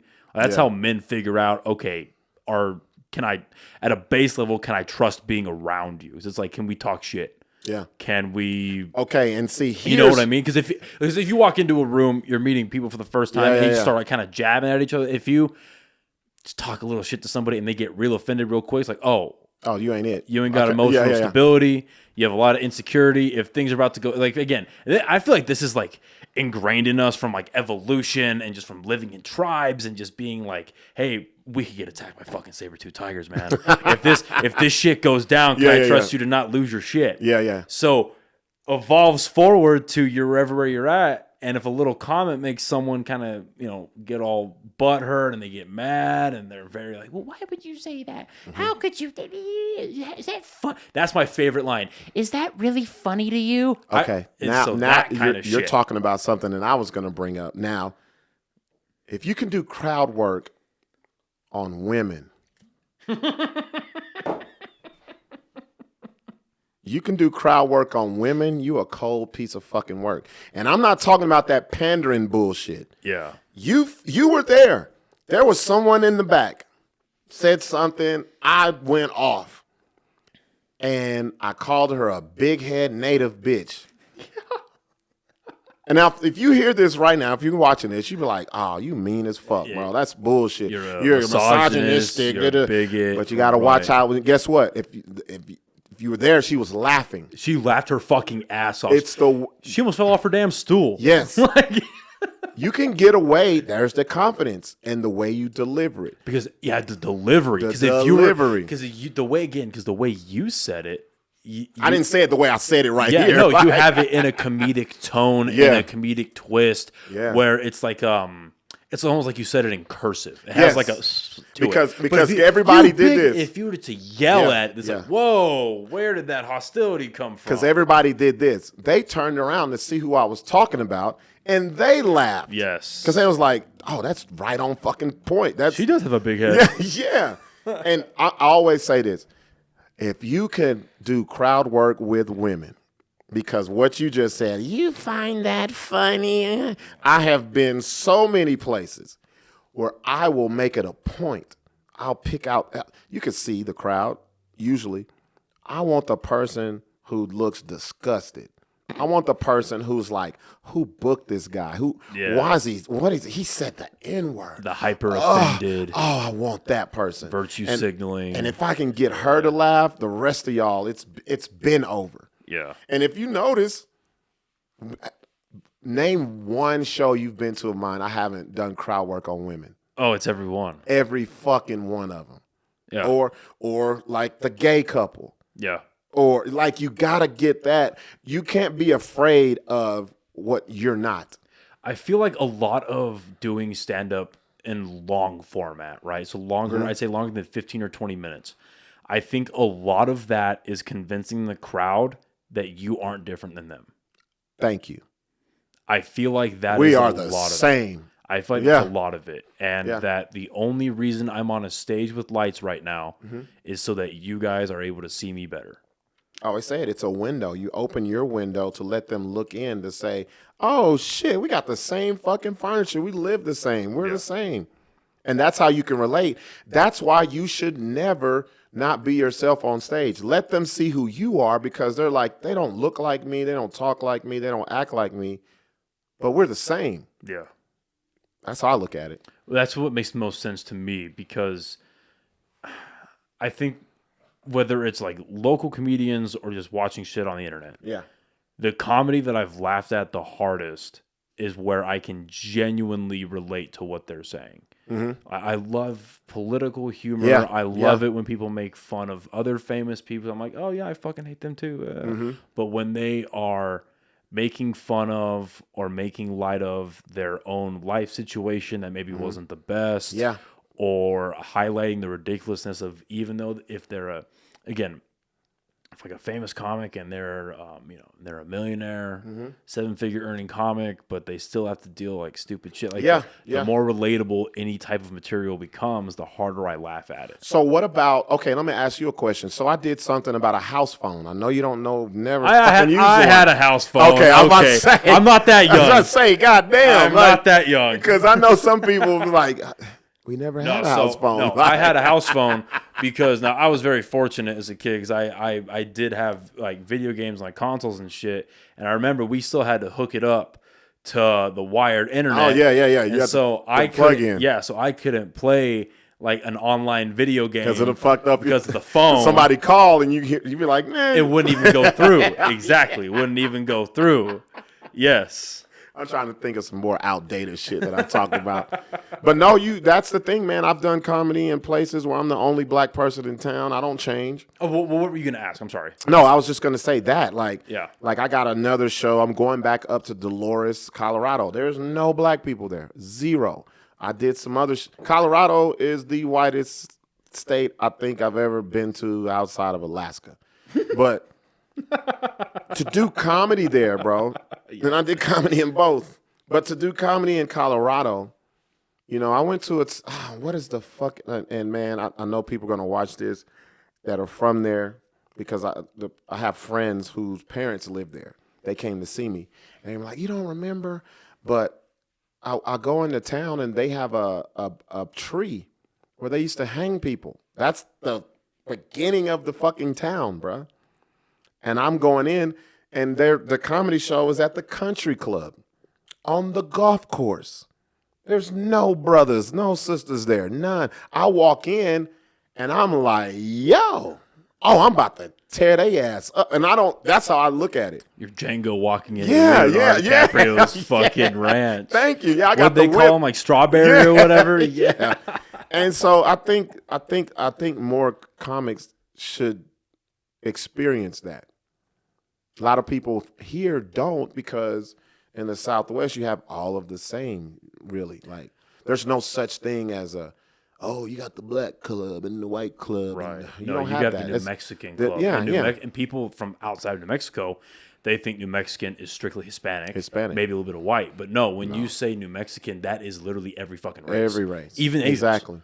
Because when you come to New Mexico, you stay here long enough, you become a New Mexican for better or worse. That's right. For better or worse. So that show specifically you just talked about, was that the show, because I've heard you talk about it a few times, I think, where you had to show up and one of the ways on stage, like in real time, that you had to, or a tactic that you used to relate to that crowd was using your military experience. Was it there? Because you brought up that you were a Marine at one point. And no, you're talking. Okay. This is what you're talking about when I went viral and was on. Was that the 4th of July thing? That was the 4th of July show. Okay. That was down there at Big Springs, Texas. Okay. Yeah. But no, here's what I usually do with that. My way of getting them to loosen up because they've never seen me and don't know. I always look up the racial demographic of the place. Always. And so I'll go and I'll say Dolores, Colorado. I think it's 0. I want to say that, bro. You walked in and made it 1. And then I walk in and I say, yeah, if you look up the racial demographic of Dolores, Colorado, I said, always look it up. And, it said, before I left Albuquerque, it said 0. And I checked it right before I got on stage. And that bitch is up to 2%. Thank you. Like stuff like that. And then they just be like, okay, this is cool. Now I can get into my shit, Yeah. So stuff like that. That's funny. Yeah. Especially when you go to these little towns, man. You go to these little towns and, I went up the first time I went to Dolores, there was a guy who was straight up Trump supporting. He talking hella shit in the back. He didn't know that I was one of the comedians. Steph Darnell's up there doing his thing. I'm sitting next to this guy. He's talking shit. He racist, grumbling. And in my head, I'm like, I'm about to tear his ass up. Yeah. Went up there. I made everybody look at him, laugh, all this shit. And Steph was like, bro, this motherfucker could have went and got a gun and aired this whole motherfucker out. But it's the shit that you have to point out that's obvious. It's the shit that everyone sees but can't say, so you have to do that. So you got to do that. That is a perfect, something everyone sees but not one really talks about. It's a perfect segue. So I wanted to pick your brain a bit. We live in a very, I don't even know the right word for it anymore, tumultuous, crazy, stupid, ridiculous time where everything's just getting kind of flipped on its head. Yeah. I want to start generally and start zeroing in. As a father, you said your youngest was 5? Yeah. Okay. You're sending your kid off to school. Are you worried about what she's getting taught at school? Oh, my God. So she's going to start kindergarten. Do you worry about stuff like that? Because, again, there's a lot of different ways you can take it.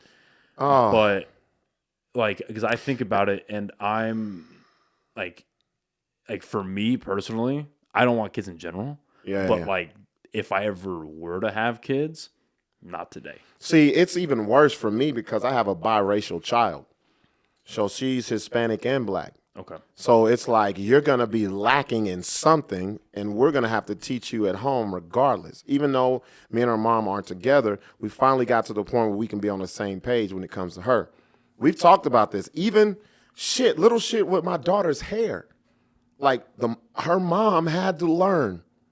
She had to learn and so we've talked about this. Like, damn, Tasha's about to start kindergarten and the news and all this shit that they don't want to, man, they are taking shit out.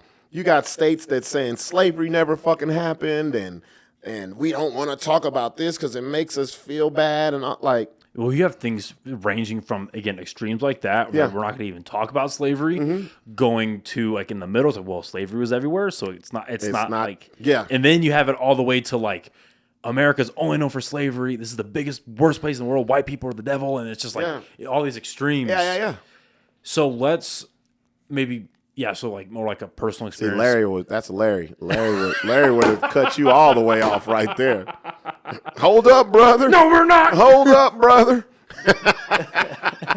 So I got Copenhagen upstairs, bro. I'll take care of you. It's all right. So it's scary. But if as much as you want to expand on it, what were those conversations like as a like co-parenting, figuring that out? We still have them because she hasn't started kindergarten. It's ever evolving, I'd imagine. Yeah. So because she's still in the innocent stage, color between the lines, well, it and should be ABCs, it should be, and it's changed. Look, I had my daughter through high school. It's changed from that little bit. She is going into her third year in college now. Okay. So it's changed Good for her. just from there. Good for her. To a 5-year-old coming into kindergarten. Yeah. So it's going to change again. It's scary. Also, we're in the worst fucking educated state in the fucking country. 51st in the nation. I mean, I thought, what are we behind Puerto Rico? God damn. The fuck? They started including. Like, it goes Alaska, Hawaii, Puerto Rico, Guam, New Mexico. Like, they started including Washington D.C. in the rankings. D.C. Oh my God, we're behind a district. Yeah, yeah. So when it's bad. Yeah, it's bad here.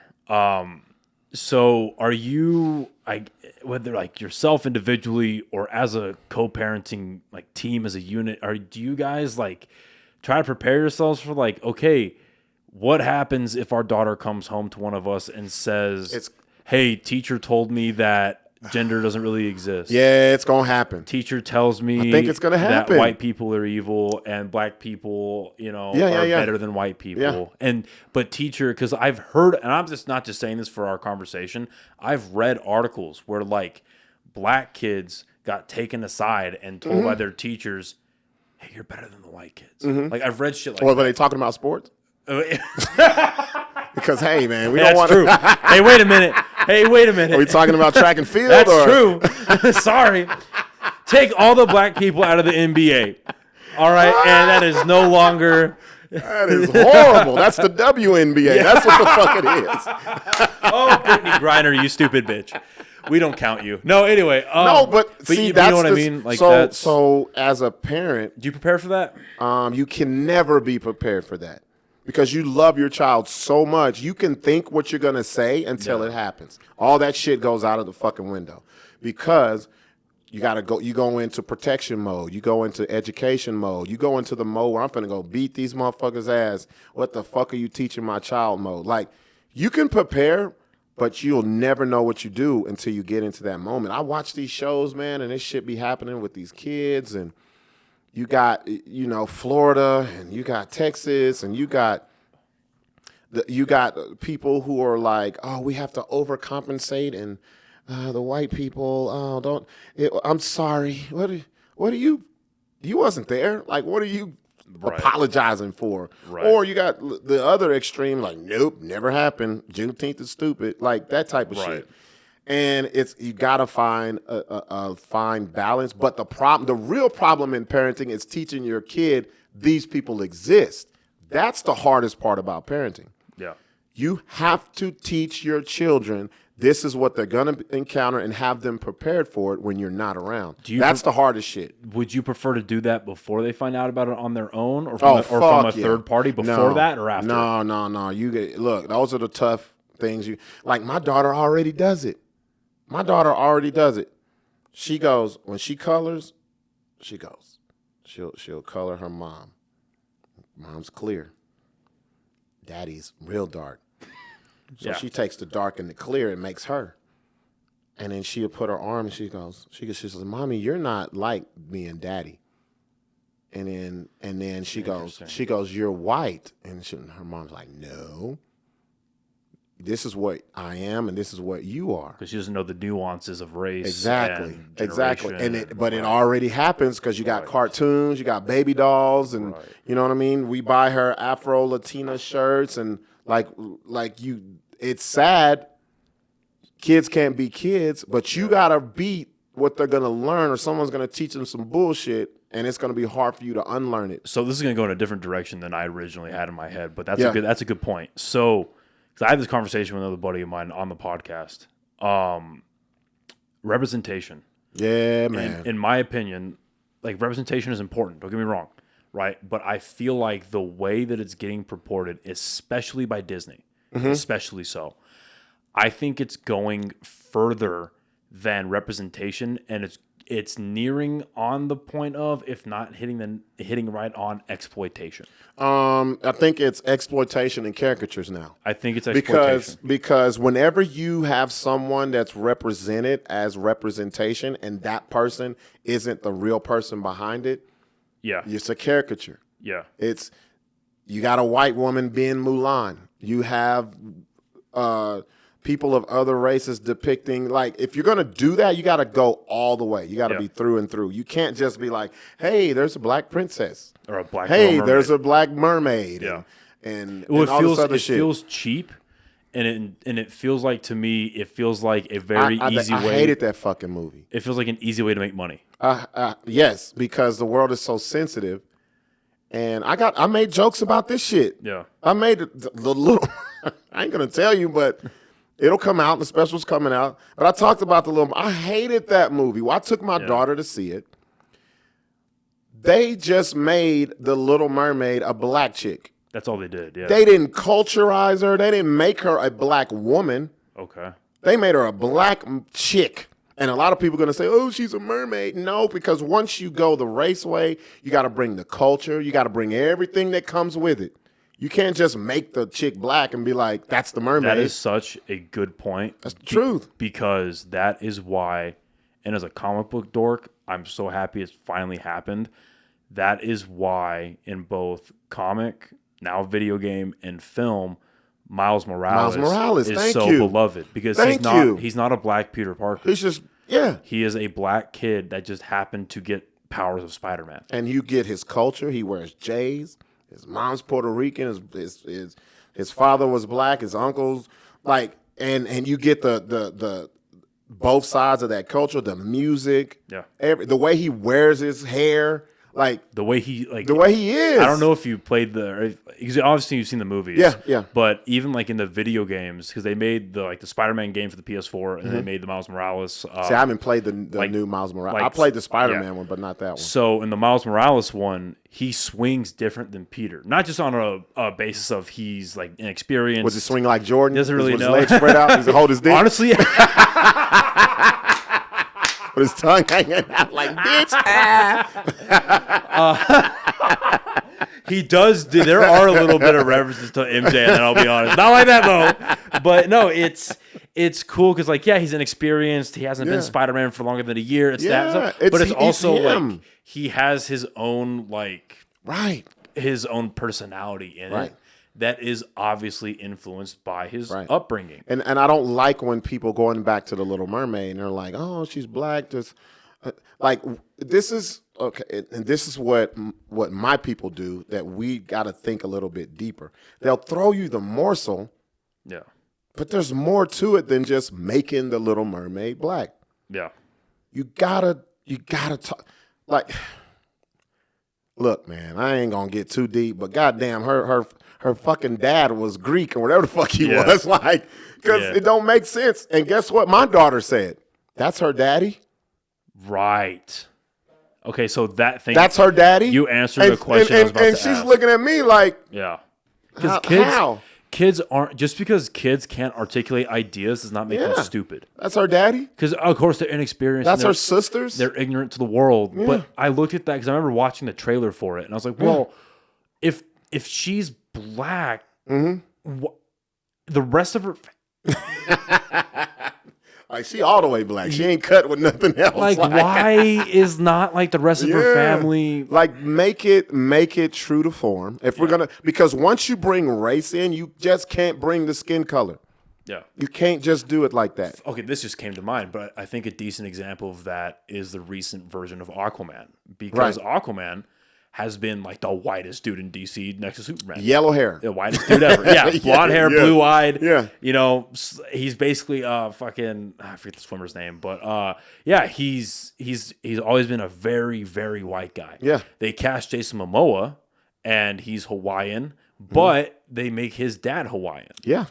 So it makes sense. Yeah. It makes sense that his Hawaiian father and Nicole Kidman can have a kid and look like Jason Momoa. Yeah. Maybe the physical attributes don't really match up to looking like him. Yeah. But, you know, like ethnicity wise, that makes sense. Because I'm always with it. Everyone has the culture, bro. The skin color doesn't make you who you are. It's the growing up in that culture. You can't separate the two. You can't do it. So was that a conversation between you and your daughter where it's like, okay, because when she asked you, like, why is like her dad not? You know, I told her, I said, that's fake. It's make believe. It's a movie. Yeah.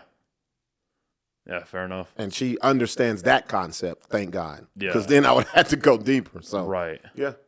Yeah. So so going back to schooling and stuff like that, does it worry you just the direction that we're going socially when it comes to kids?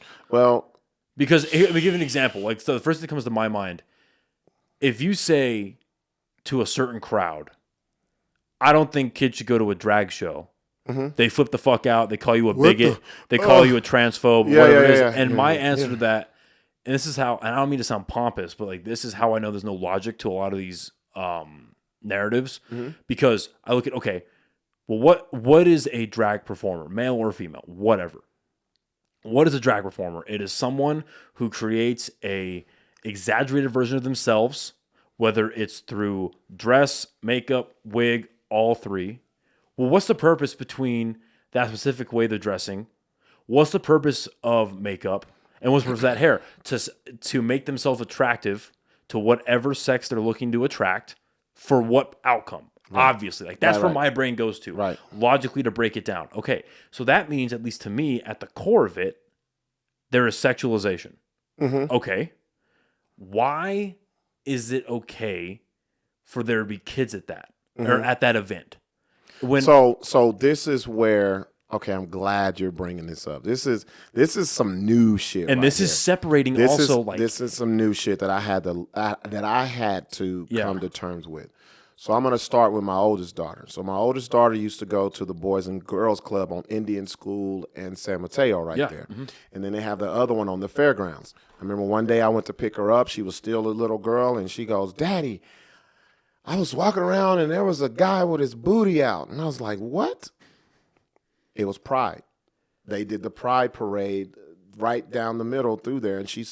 Yeah.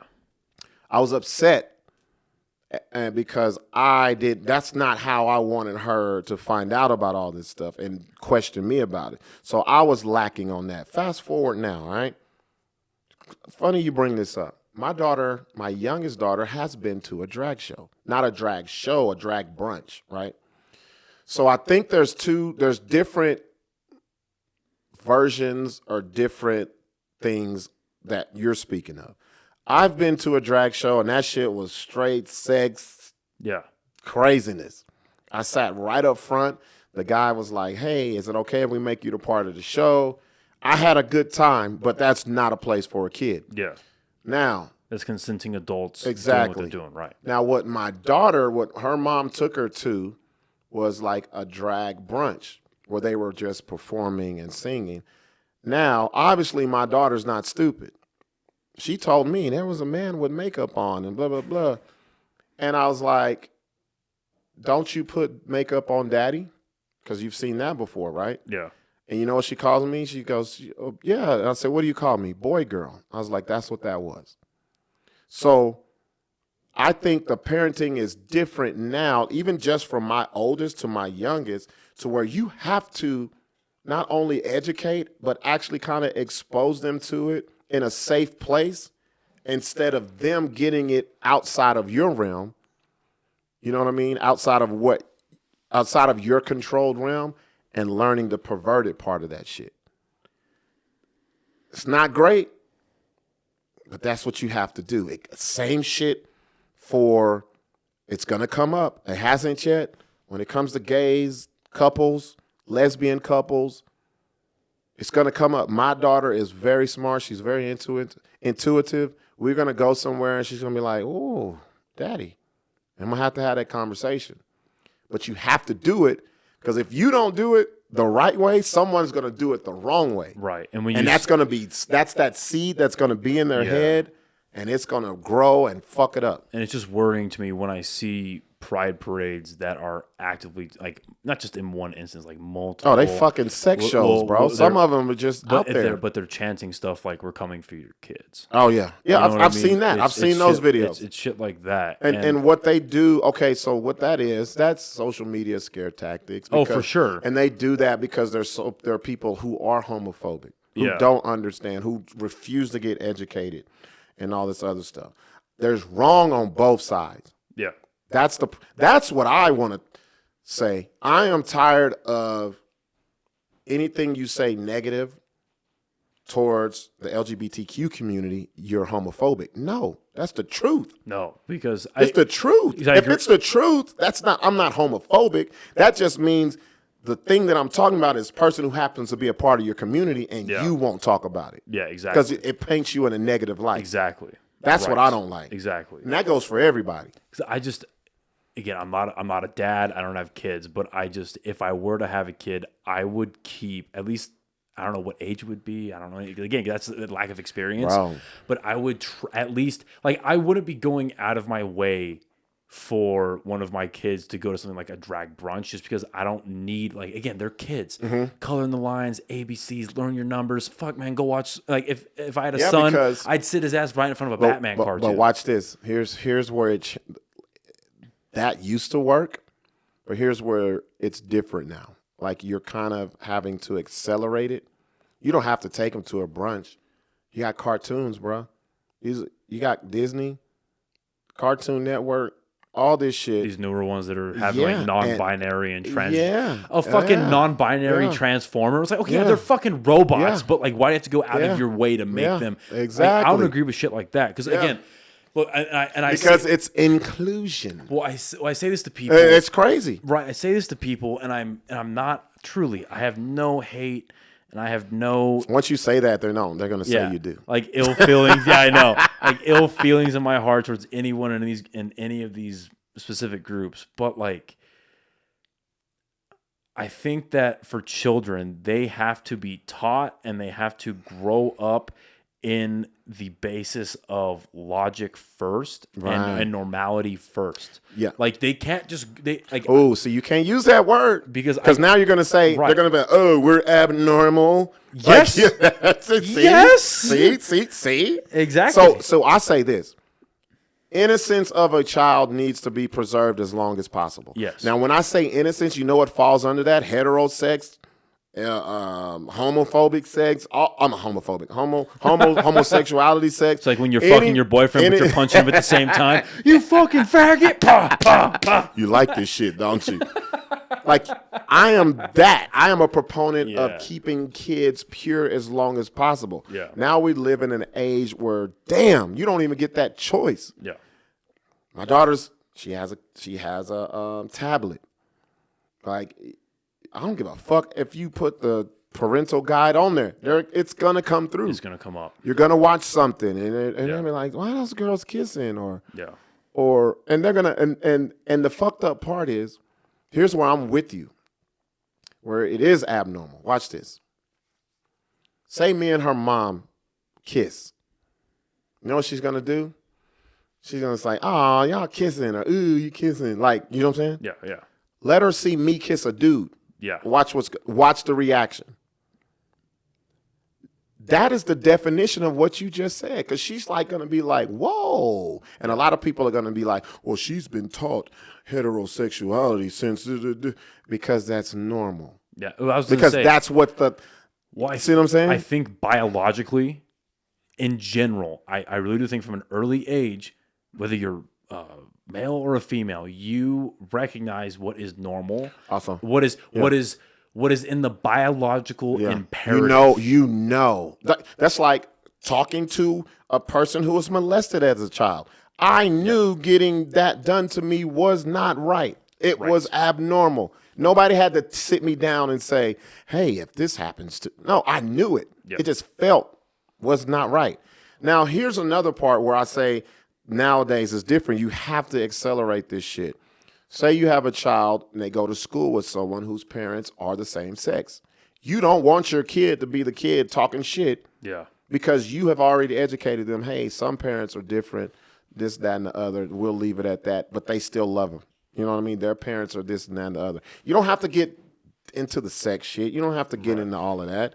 But you have to at least touch on it, because they're gonna see it. They're gonna encounter it. And you just want them to be prepared for it. Well, and the positive of that is you're teaching them from an early age to recognize it, but not like be hateful towards it. Exactly. And not there you go. Because once you're educated, you're not ignorant. Yes, exactly. There you go. Exactly. Yeah. Exactly. And that's where I think like it sucks. Like it's one because you want your kid to be as innocent as possible. Yeah. I don't want him to but society's different. Because society's in hyperdrive now. Exactly. Like, there's a level of education to it, but I think there's also like you need to really impose on them like, hey, there is a base level where all of this starts out, and then that's why as you grow up, like as they're growing up, you're like, hey, why if your kid comes to you and she's 10 years old, 11 years old, what does non-binary mean? Mm-hmm. Right? It's like, well, here is what that concept is. But here's why it is outside of normality. Bro, they ask me that shit. I'm fucked. Like, you know what I mean? It's like there's fucking male and female. This pronoun shit be fucking with me, bro. Yeah. I'm like, whatever. I don't know. I identify as I don't know. It's just, I think just being able to explain, because there has to be this level. I think it's just society in general that we're losing grasp of. Bro, we're in a society where they feel like level. We're in a society where they feel like everything and everything should be done right now, which is not. Yeah. You can't pour all that into a kid. Yeah. Hell, like I just said, I don't get the binary shit. So how the hell is a kid gonna get it? Yeah. Well, they're growing up in it, and you didn't. That's true. Because I have a baseline that's different. That's true. Honestly, I'd say I think it's a base of logic. Mm-hmm. Because again, and my big thing too, specifically with gender dysphoria, when that gets taken out of the DSM, and then it's still purported, no, it's okay that it was taken out. We're not taking it out to legitimize the narrative. We're not taking it out because of anything, like positive. Like just because you remove any definition or any recording of a mental illness does not get rid of it. It doesn't normalize it. It doesn't make it any less severe than what it really is.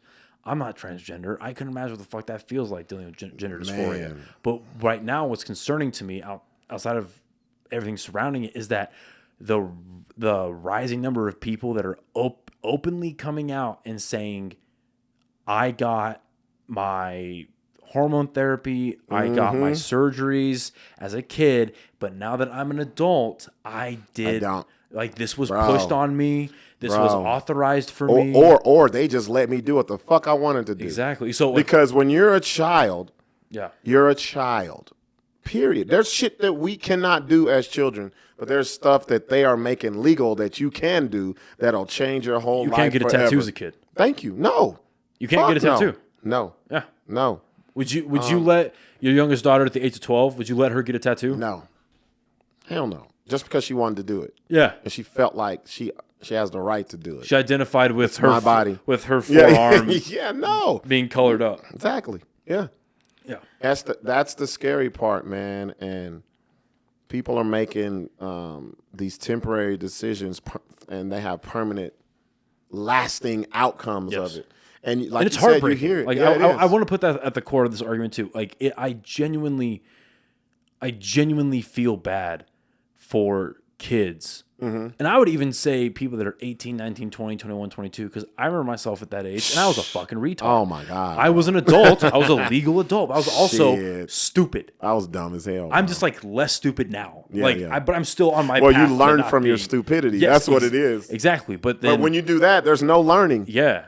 It's there. Exactly. You're stuck. So I feel genuinely bad for those people who either did that to themselves or was allowed to do it by people that they trusted, whether they were doctors, whether they were parents. They trusted these authority figures and they said, yes, it is okay to mutilate yourself. It's okay to inject yourself with these hormones. Like myself personally, I'm not on it right now, but I used to be on TRT. Because just for whatever reason, I have the fucking test levels of a 75-year-old man. Just that is the cards that I was dealt. Right. And I'm gonna start back on it here pretty soon. But I even from the first like month or so of injections, it was small because I was on a very small dose. The differences that I had mentally, emotionally, and then when I upped my doses a lot, like physically. Like, I remember feeling all that and thinking, man, like, I understand why I have so many friends now that are not only on test, but they're on fucking actual anabolics. Yeah. I understand now why my friends do DECA, WED, all this kind of stuff, right? Yeah. And then I'm like, well, now with this conversation, I'm like, fuck, like, a chick doing all this at the age of 12? Right.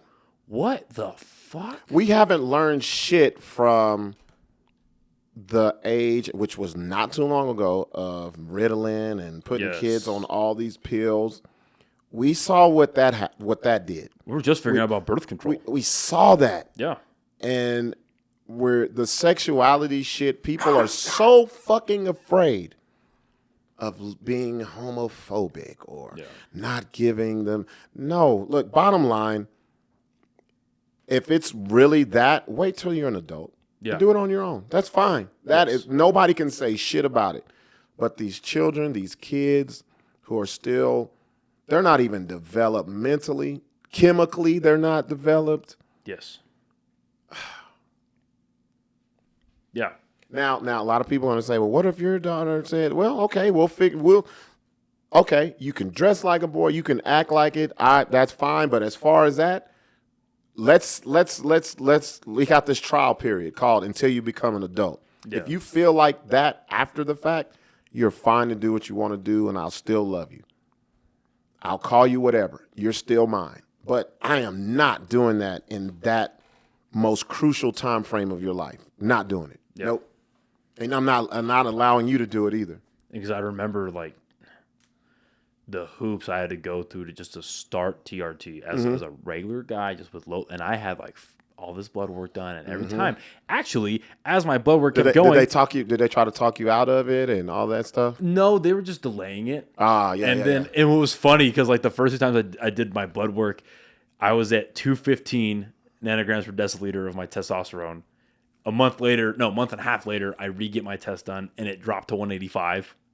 And then I get my blood work done What again. should it have been? So for my age group, I'm sitting here shaking my head like I know what the fuck you're talking about. But that's why I'm asking. Yeah. So at my age group, I should be ideally anywhere between 800 to 1100 nanograms per deciliter of just testosterone in your body. How the fuck did you find this shit out? Internet research, dude. Did you just feel like, oh my? Well, so how do I? Did you feel like, oh my? What do you call it? My levels are low. Whatever. So personally, I've just always been curious about getting my blood work done, just because, like, Ah. for health reasons. Yeah, yeah, I was yeah. like, oh, maybe that could be a thing I should do. See, you're like Shit. me because I was adopted, and that scares the shit out of me. That's why I go to. Yeah. That's why I always get seen and shit. Yeah, so I was like, I'll do it eventually, I'll do it eventually, I'll do it eventually. And I had, growing up, especially like in high school, I wasn't sure, like looking back on it, it was a severe depression and anxiety issue. Yeah. Severe. But back then, especially because I was going to a military school at the time, I was like, well, yeah, we're at a military school. My friends, I like my friends and all that stuff. But like, yeah, it sucks. Not everyone's in the best mood all the time, and everyone's tired. We're like, Yeah. because I mean, you had 7 to 8 classes at high school, and then you had your after school extracurriculars, and then you had all this, there's all this stuff you're doing at a military school.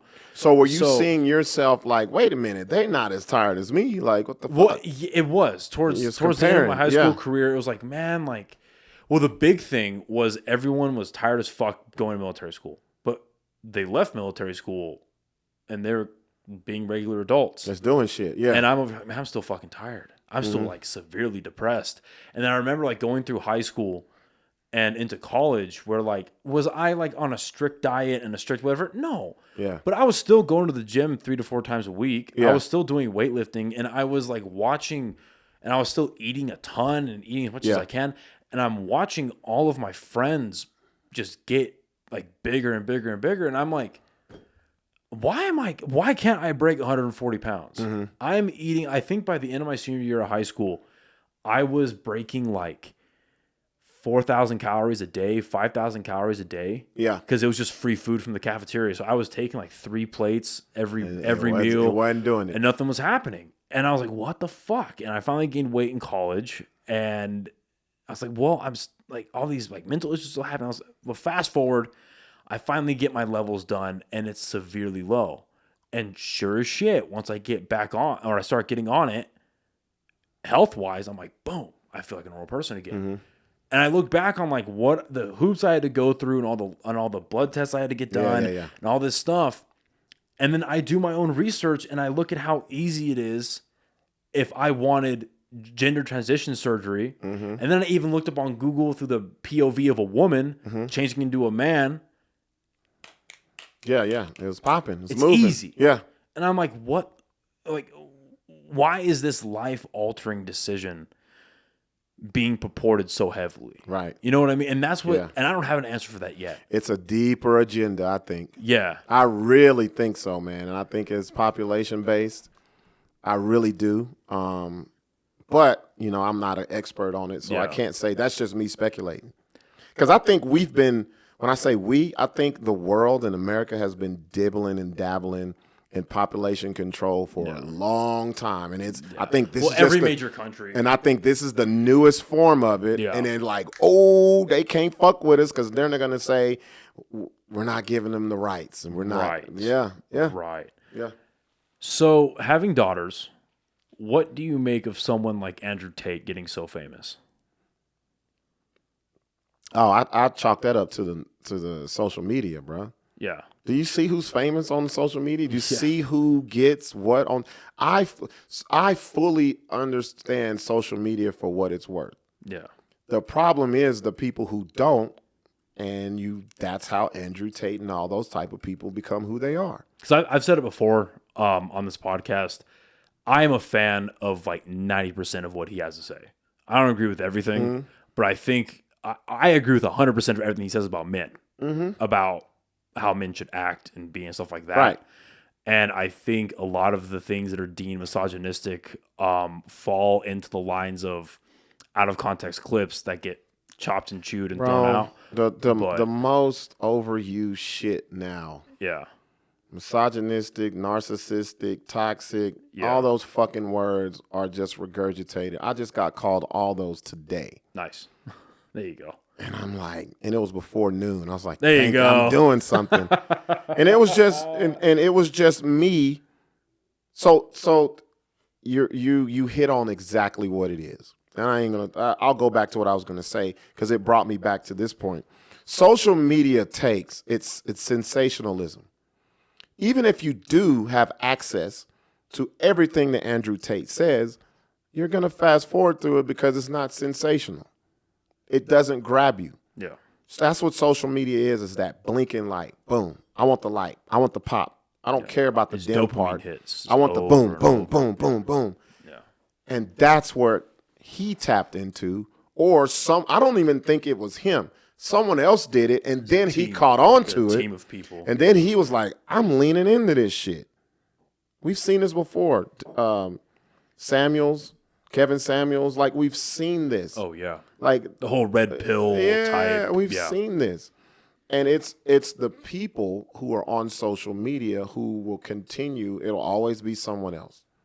It'll always be someone else. Like, and I'll go back to what I was talking about today. Like, I was thinking, I cannot stand. So this is exactly what I said. I was like, hey, the reason why a lot of people don't take domestic violence seriously is because there are some victims who will blast the dude, tell you what he did, show their scars, show their face, gather all of this support, garner all of this sympathy, which is warranted.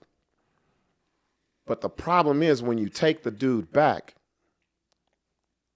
and you do it multiple times, that means you're weaponizing the social media to weaponizing it against him, using it to comfort yourself, but knowing all along you're going to get back with him. And that does more hurt, not just to you, but it also hurts the victim who really is in a domestic violence situation, who's really trying to get out, who really can't say nothing, because then when someone else says it, you know what I'm going to say? What the fuck do I give a fuck about? Because you're going to get back with the dude anyway. Right. Said all that. But what some people hear is, no, you don't know. She goes back because she's manipulated and she's scared and you don't know what he said to get back into. I was like, I'm not talking about that. Well, that's what you and I were talking about. It's like that exists. Yes, that is exists. valid. I'm talking about the running media. To social media. Yes. It's the recognizing of your issue. Yeah. Recognizing you had time out of it and you had the opportunity to stay out of it, but you chose to go back. Now, why does that happen? Because social media is the dopamine. Because they know come on, bro. We just talked about LGBTQ. There are topics where people will not think with logic. Domestic violence is one of them. I started out with domestic violence. Nobody heard the rest of the shit because the only thing they want to say is, no, you need to talk to people that's been through this because, he's manipulated her and he's afraid or she's afraid. If she's afraid, how the fuck she pressed send on the first one to tell us what he is, that he's a monster, get back with him, does it again, didn't go back. To me, that within itself is a mental illness. Yeah. So well, no, it is. No. Yeah, it is. Anything. Yeah. Any type of thought process that's leading you again and again and again. Right. It's leading you back to a place where you're going to get hurt. Right. That is a mental illness. And in some people's head, they see that and they say you're siding with the man. Right. No. That motherfucker, that dude, that is known. That's known. Let's talk about what we never talk about. Let's address what we never address, which is that portion of the whole thing. That's what the internet does not want to do. They want to look at it as one big whole. Men are this, women are that. This is this. And nobody likes to peel the layers back and talk about a specific part about it. Right. That's the Andrew Tate thing. Yeah. That's exactly what it is, bro. Interesting. Yeah. Yeah, it makes sense. Yeah. Makes a lot of sense. One thing I wanted to talk about with you before we close out, fitness. Yeah. You've been getting it in, dude. And, so you can tell, man, that what's so funny? I can't tell. Everybody else can tell. Yeah. But I can tell when I see video. Yeah. What made you really want to start back up? Age, not knowing my health history. And so, to be honest, I was in the Marines, bro. I was fit. I had a 12-pack, bro. I never had a shirt on. And I attest that. I wasn't the dude that had to work out. So I was like that from childhood all the way to like 34. That's when I stopped playing. I used to play basketball every day. When I moved here, I met most people playing basketball. I would go all the way up to Wantabo and play basketball until I would hit 98. I played ball every day until I saw a guy, older guy. He was in his 40s. He tore his Achilles, and I saw that shit roll up on the back of his shit. Ooh. And I said, man, he is done. Like, we had to put him in his car. Yeah. He couldn't drive. We had to drive him to the, and I said, I don't want to be that, bro. I'm getting up in age, and I quit playing ball, and boom, this is what happened. But so, real shit. I wasn't eating right. That was just genetics, bro. Shit. That's it.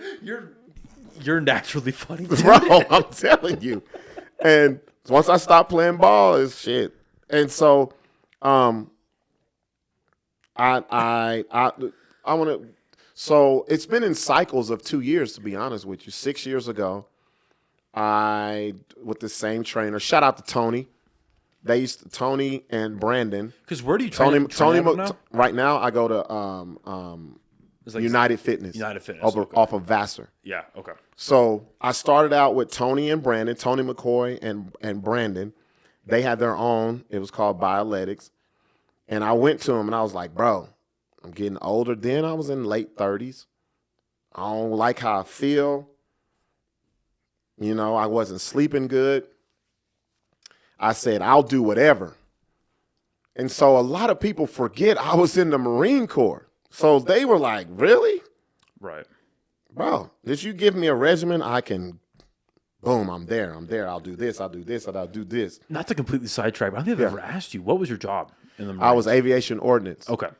Yep, I was aviation ordnance. So I was in a helicopter squadron. Okay. Yeah. Interesting. Okay. So, and I got with them, and I went hardcore with them. I got with the meal prep chick, and we were doing BMI, like we had a competition, and I lost like 38 pounds. This is 6 years ago.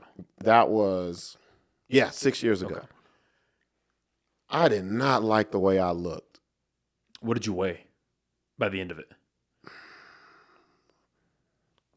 228. Okay. Because the problem was you have a big frame anyway. Yeah. See, it's crazy. Man, I'm gonna send you what I looked like in my 20s. You're gonna be like, yo. No, I was. There's a group called B2K, bro. I could have been in B2K. Like you could have. I would have been with them. But, I didn't like the way I looked because I looked like a fucking Pez dispenser. My head was big. My throat. Like, can you imagine me? You see my necks. You see my necks with plural. Can you imagine? Like, in my head, I was like, yo, I'm looking. We went to, something was at Balloon Fiesta. And I didn't change clothes. I had on a Kershaw jersey. And it was regular jersey that I wear. That shit was big, bro. And I was like, oh, I don't like the way I look. And I was biased because I still was wearing my regular clothes. So then I slacked off and I gained weight back. Then 2 years after that, I went to during the pandemic, me and Six, we looked horrible. This is when we started the podcast, Larry taking pictures. I was like, yo, look at us, bro. We look like we about to die, man. Yeah. Like, we looked bad. And then so my birthday was coming up. We were going to Hawaii, and I was like, bro, let's hit it. We did another competition. Got back with Tony and them. I lost like 28. Six lost. No, Six looked great. He lost 28. I lost 32. Came back. We went to Puerto Rico. We went to St. Thomas. After St. Thomas, it was like, Then, here I go. This was last November. Last November, I was like, okay, so remember I was with the sports station. We're traveling. I'm going to Vegas. I was up at Highlands. I was doing the sports PA. I was doing PA for the basketball team, football. You're on the road. We were doing Howie's every Monday night, drinking pitchers of beer. And one day, man, I was sluggish, and I looked at myself. I was like, what the fuck, bro. Like, you don't want to be this guy. So I got back with him, and I go Monday, Wednesday, and Friday, 7 in the morning. That's fucking awesome. Yeah. And you're not doing just like 5 sets of 12. Oh, 3 sets of no. 10. You guys are doing like hit movements. Fuck You're using circuits. Yes. You're really Tony fucking McCoy. training. Y'all look him up, man. His name is Tony McCoy. He does not play. We go out. We Pat Hurley. We do. Yeah, we go I've seen that on we your go story. we go up to the dog park at the end of Montano. We get it in, bro. That's fucking awesome. Yeah. It makes me happy to see that, man. Now the diet shit, fuck you. I'm good. I'm about to be 45 years old. I'm not, as long as I can still do those things and feel great, that's what it's about, man. So I lied. One more thing. Yeah. The radio. Yeah. How's that been treating you?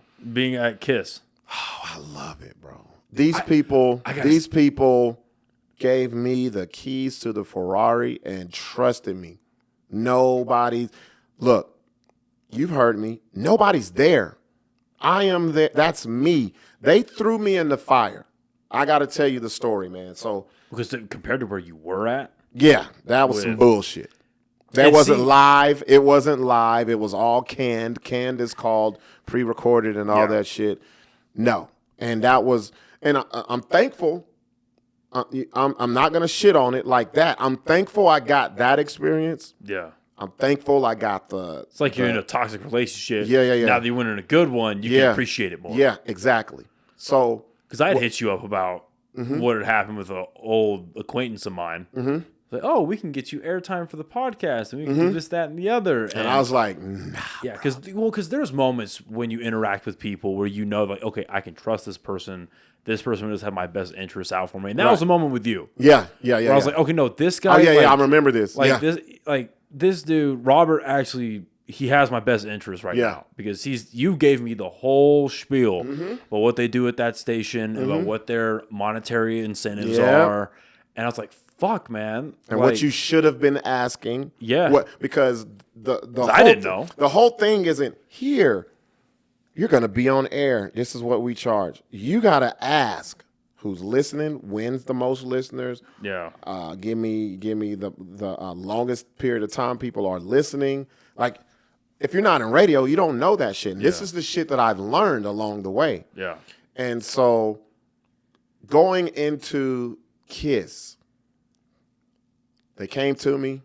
Shout out to Jay Stills, the program director. I had no clue this guy was a program director. I thought he was a DJ because he's DJ'd a couple of my comedy shows, and he'd been watching. Hey, I've heard you here. I heard you're here. Seen you at the Super Bowl. I seen you doing your thing. You're not just there. You are a part. You are really in this shit. Not just a funny guy. Yeah. And you know how to handle. You know how to talk to people. And when he told me, and I was like, what? Because I know the history over there. I know they ain't hired no fucking body in a long ass time. And it wasn't no, let's try out. All right, you're hired. We'll see you Wednesday. I got hired on Valentine's Day. I go in. So he was like, go into the morning show. The morning show starts at 6 in the morning. Gina Lee Fuentes and Ando. I look in there. They got everybody. They're on social media. Their shit is popping. Most people I've had listen to me on the radio. So she was like, hey, I'm going to teach you how to run.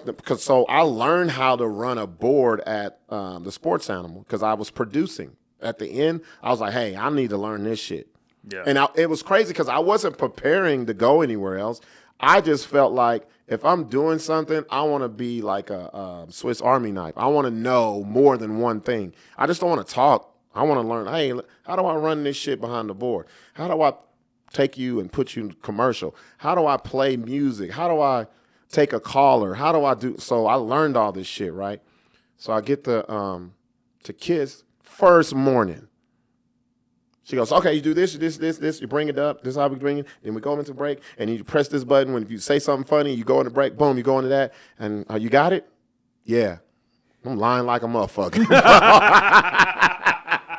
You got it? Yeah. All right. So when we come back from break, you're going to sit here in the seat, and I'm in front of the fucking computer and pan us down and boom, boom, boom. And mind you, social media for the whole station is running right here. She's got a webcam in my face. Oh, you can do it, Buck. Look, people know me. People who don't know me, I'm getting introduced. So I did that Wednesday, Thursday. Friday comes around. She goes, hey, because I was just going in there for like an hour or two. Hey, you want to sit in for the whole show Friday? And I'm thinking, yeah, I'm going to come in and talk and be my funny self.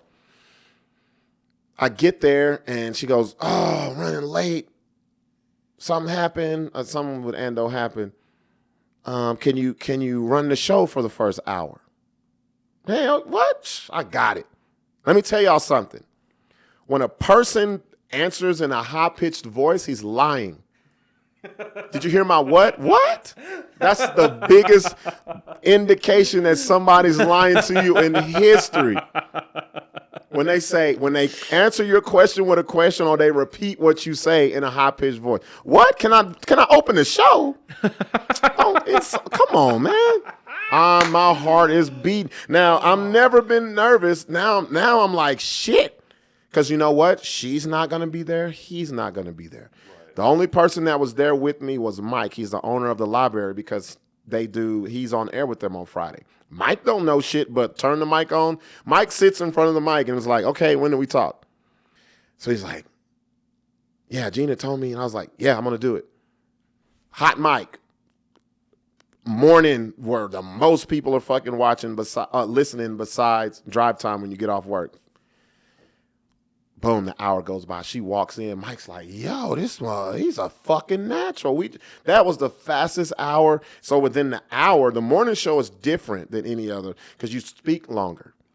But I already had that experience with the sports station because that was talk radio.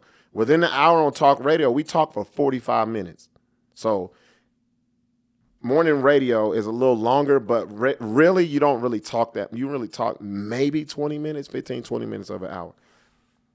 So at the time, I didn't know until a couple of weeks later, I'm thinking, they threw me in. They wanted to see if I can handle that shit. So I got hired to do a weekend show by myself. Nobody's there. I come up with my own car. All they tell me is, hey, these are the tickets you're giving away. So I got to come in with a plan. Sometimes I don't know. Sometimes if I'm like, what I'll do, like we're giving away Ja Rule tickets. I'm like, how can I make this shit funny? Oh, I'm going to have them call up and do a Ja Rule impersonation. If it sounds funny, it sounds good, you win the tickets. Like that's the type of stuff. So that right there is being in a part of a media group that's so big throughout the nation, American General Media, AGM. Look them up. Being a part of a radio station who has this amount of listeners, top 5, 1, 2, 3, like it's dope, man. And people that I never thought that I would run into or know me, that Buck D, and I still get used to that shit. I still get used to it, but there's good and bad with it. There's people who only want to fuck with you because they think you can get them in the shit for free or give them free tickets or all that. But I love it. I love it. I wouldn't trade this shit in for the world, man. Like people say, man, you're always busy because, sometimes we do Club Kiss Friday nights at the library. So I'll do that from 9 to 1. The next morning, Albuquerque weekend starts at 10 in the morning.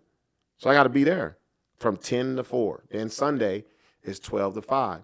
And it was like, yo, your weekends? I said, I don't give a fuck. I love it. It goes by so fast, bro. Like, and then I like next week, I'll be on from 2 to 7. You've heard me on the drive time. And that's the most listened to part of radio, to be able to do that. And I go into that building, nobody's there. And they just trust you, bro, and it's like that's awesome for me. That's for them to have that much trust in me with the little radio experience that I do have is awesome. I think that's a beautiful point to end this on, man. Yeah, I am so happy for you. A lot has changed, bro. Look, you doing comedy and shit. This is crazy. And you know, I used to be on your ass too. I'm like, bro, you need to do it, man. You was like, yo, do you write stuff? I'm like, man, it fucking sucks, don't it? Yep. Still, you need to do it. Yeah.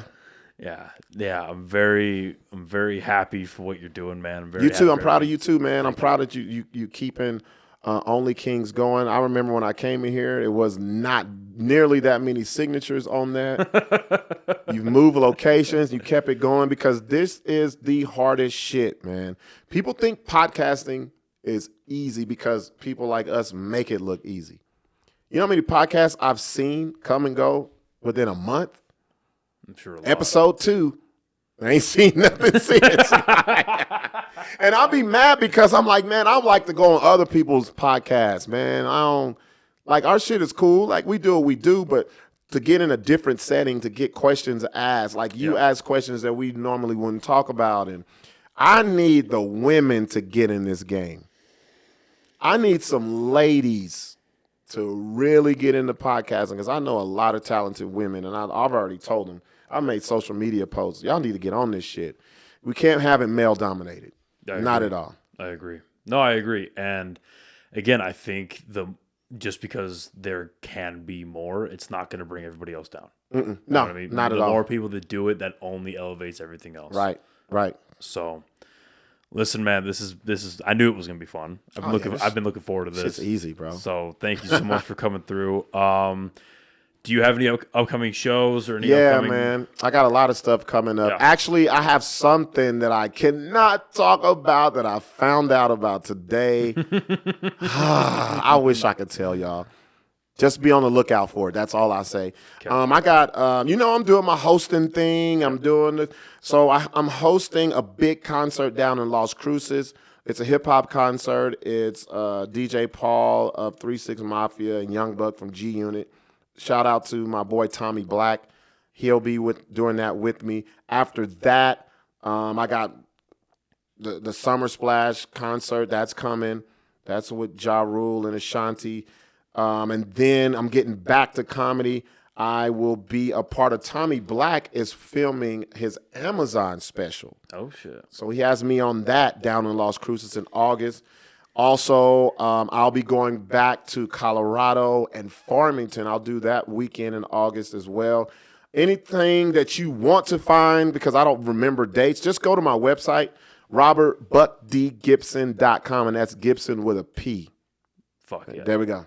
Fuck yeah. Thank you, man. This has been fucking sure. Appreciate awesome. you, man. Thank you so You got much. me to drink. I haven't drank beer. Bro, for real. I haven't drank a beer, I want to say in about a year, bro. Damn. But I'm glad it's Blue Moon and not no bullshit. So, all right, man. Thank you again. Yeah. Thank you, everyone, for listening and watching, and we'll see you next time. Bye, everybody. Oh, that was good shit, bro. Yeah.